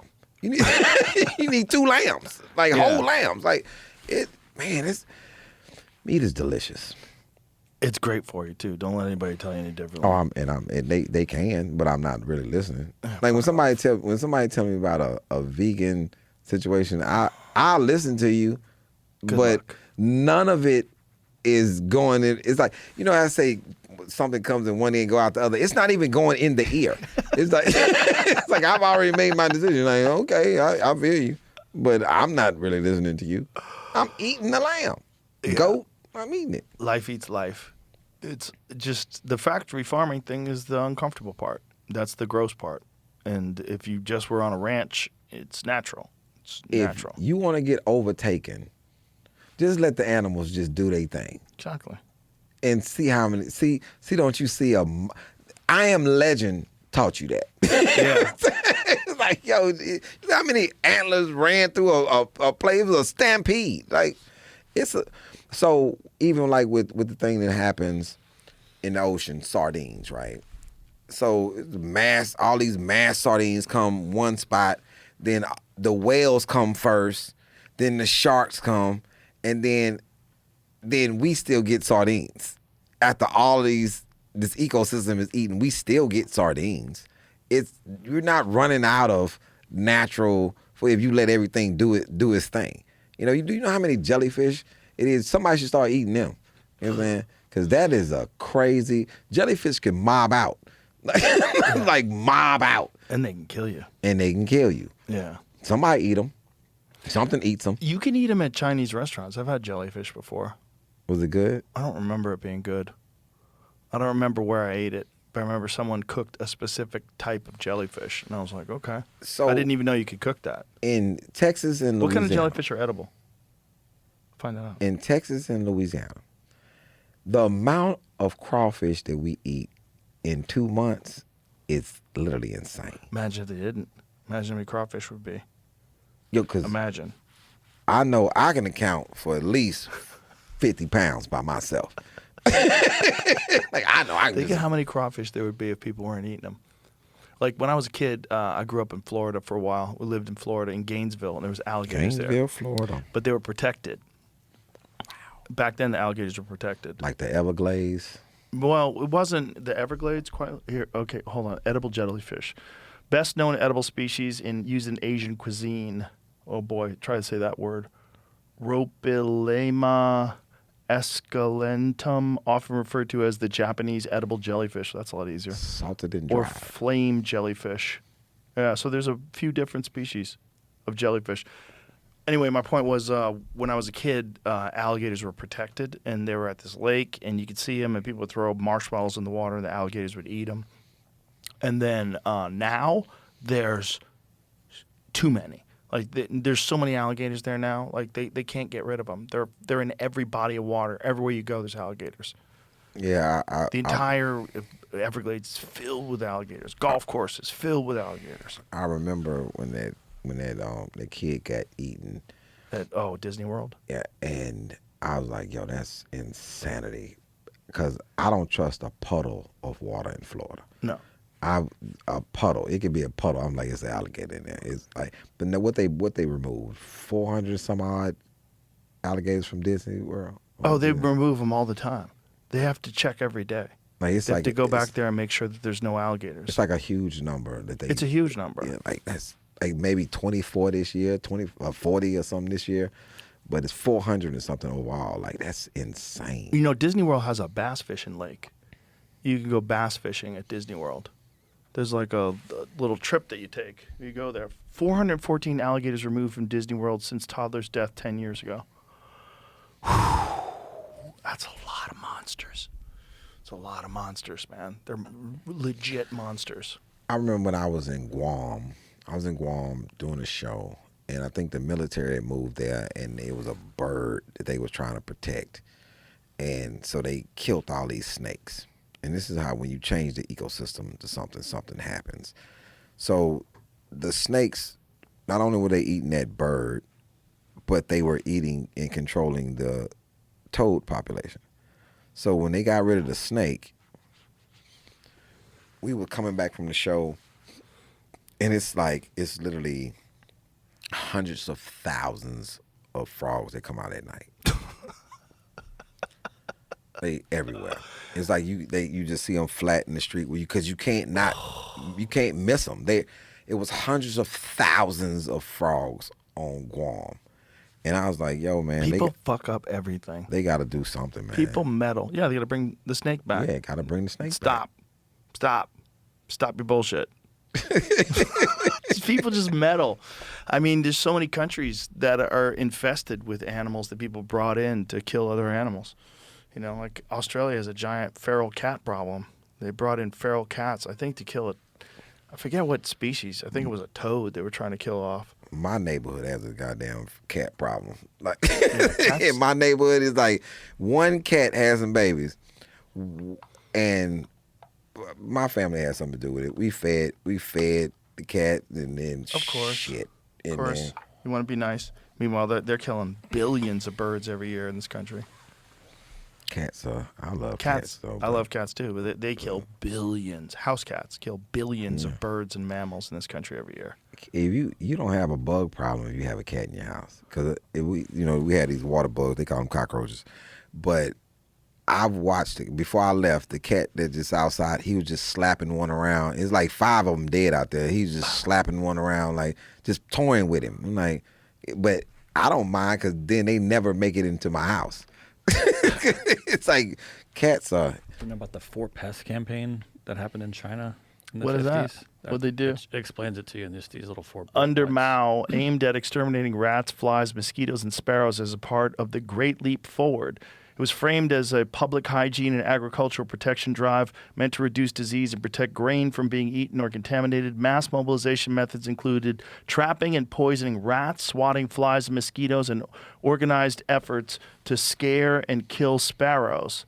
So it's like that. It's before you get to the end here. They had one little problem, so they introduced something else to fix that problem. That created a new problem, so they introduced something else to fix that problem. Yeah. And it ended here with tens of millions of people dying from a famine because they didn't have the natural ecosystem to. This is crazy. So, wow. Sparrows were targeted because they ate grain seeds, but they also consumed large numbers of crop-eating insects. Their near extinction caused an ecological imbalance, leading to insect population booms, lower crop yields, and contributing to Chinese famine, the Great Chinese Famine, which tens of millions died. Wow. You got to give something to get something. Yeah, man. You don't think you're smarter than nature, you dumb fuck. You got to give something to get because there's a balance out there, and we don't totally understand that balance. What's this fish that we have now? Asian carp, the one that's infested all the different lakes, and then there's snakehead. That's another one. Then the joint that torpedoes up. Oh, that's the Asian carp. Yeah, they fly through the air when you're in a boat. Yeah, they just, for whatever reason, when you're in a boat, they just try to throw themselves onto the boat. Like, get me the fuck out of this lake. There's so many of them. And they don't have a natural predator. And they bring them into places sometimes to clean up the algae. And then also now you have a carp problem. Now the carp eat all the algae. They eat everything. Where this, like, your whole lake looks like a swimming pool. There's no algae left. Look at these fucking things. That is crazy. That's the Illinois River. I mean, this is just hundreds of fish just flying through the air everywhere they go. How nuts is that? You ever see people, they shoot them with bows and arrows? So they wait for them to hop up in the air and they try to catch them in the air with a bow and arrow. With the string on it. Oh, yeah. There's a bunch of people do that. It's a very popular sport. Is this fish edible? I don't know. Yeah, I've never heard of anybody eat. I know people eat regular carp. I don't know if Asian carp edible? Yeah. Yep. There you go. It's lean and nutritious? Clean, mild flavor. Yeah. So I would just have a net rolling behind me. And Filet of fish. There you go. Don't you guys need product? There you go. Get out there with bows and arrows and get it done. How many crawfish does Texas and Louisiana consume in crawfish season? That's a good question. I guess you would have to do it in pounds, right? Would you do it in pounds or millions of actual crawfish? Because they don't measure them in individuals. They weigh them by weight, right? Because they're kind of little. They go by weight. Like, how many pounds of crawfish do you think Texas, just say Texas and Louisiana in a year? Oh, man. 50 million? Ooh. I have to ask again, but it did give me 90% of the farm crawfish comes from Louisiana. Yeah. Wow. 90%. How many pounds? Yeah, that didn't give me the answer. How many pounds does I know I went way too high. How many pounds does Texas and Louisiana consume in a year? I'm gonna say 2 million pounds. No, it's got to be more than that. Really? 2 million pounds is a lot. It's fucking way more than that. What is it? What is it? 70% of the consumed amount is eaten in Louisiana, and the total is upwards of 150 million pounds. Yeah, I'm trying to tell 120 to 150 million annually. Whoa. Yeah. Just in Louisiana. 70%, which is almost 100 million pounds of that, is just in Louisiana. That's crazy. Between crawfish boils and crawfish etouffee, that is fucking delicious. That's delicious. Insane. That is a crazy thing. Texas doesn't have a number; it just says tens of millions. Well, all we needed, we got the Louisiana. I would have thought that would be to double what the whole country ate. That's crazy. Like Maryland actually thinks that they are big on crab, and we just be shaking our head like, okay. It's no. I think we ship crab to them. Like right. The Chesapeake Bay cannot outdo the Gulf of Mexico. No. Gulf of America now, by the way. It is. We still changed the name. We still Gulf of Mexico. I don't think Mexico agreed. It's like no. He's like. I don't think they did either. It's like no. This is not the Gulf of America. We still we not saying that. That's hilarious. Well, hey, brother, it's great to talk to you again. As always, it's always fun. Man, very good to do. Thank you. Do it more often. Man, I'm here. Okay, let's do it. It's always fun. Yeah. Tell everybody where if they want to consume all your specials. All of it's on YouTube. Is it? All of it's on YouTube, but you can go to alisiddiq.com. The new special out, My Father, is getting busy right now. This is a great special. It really is. Where did you record this? That was in Detroit. Beautiful. Like I said, I love what you do. I love the fact that you're so prolific, and that you've built this whole thing just on hard work. So congratulations. Appreciate you. Thank you very much. Always good to see you. Bye.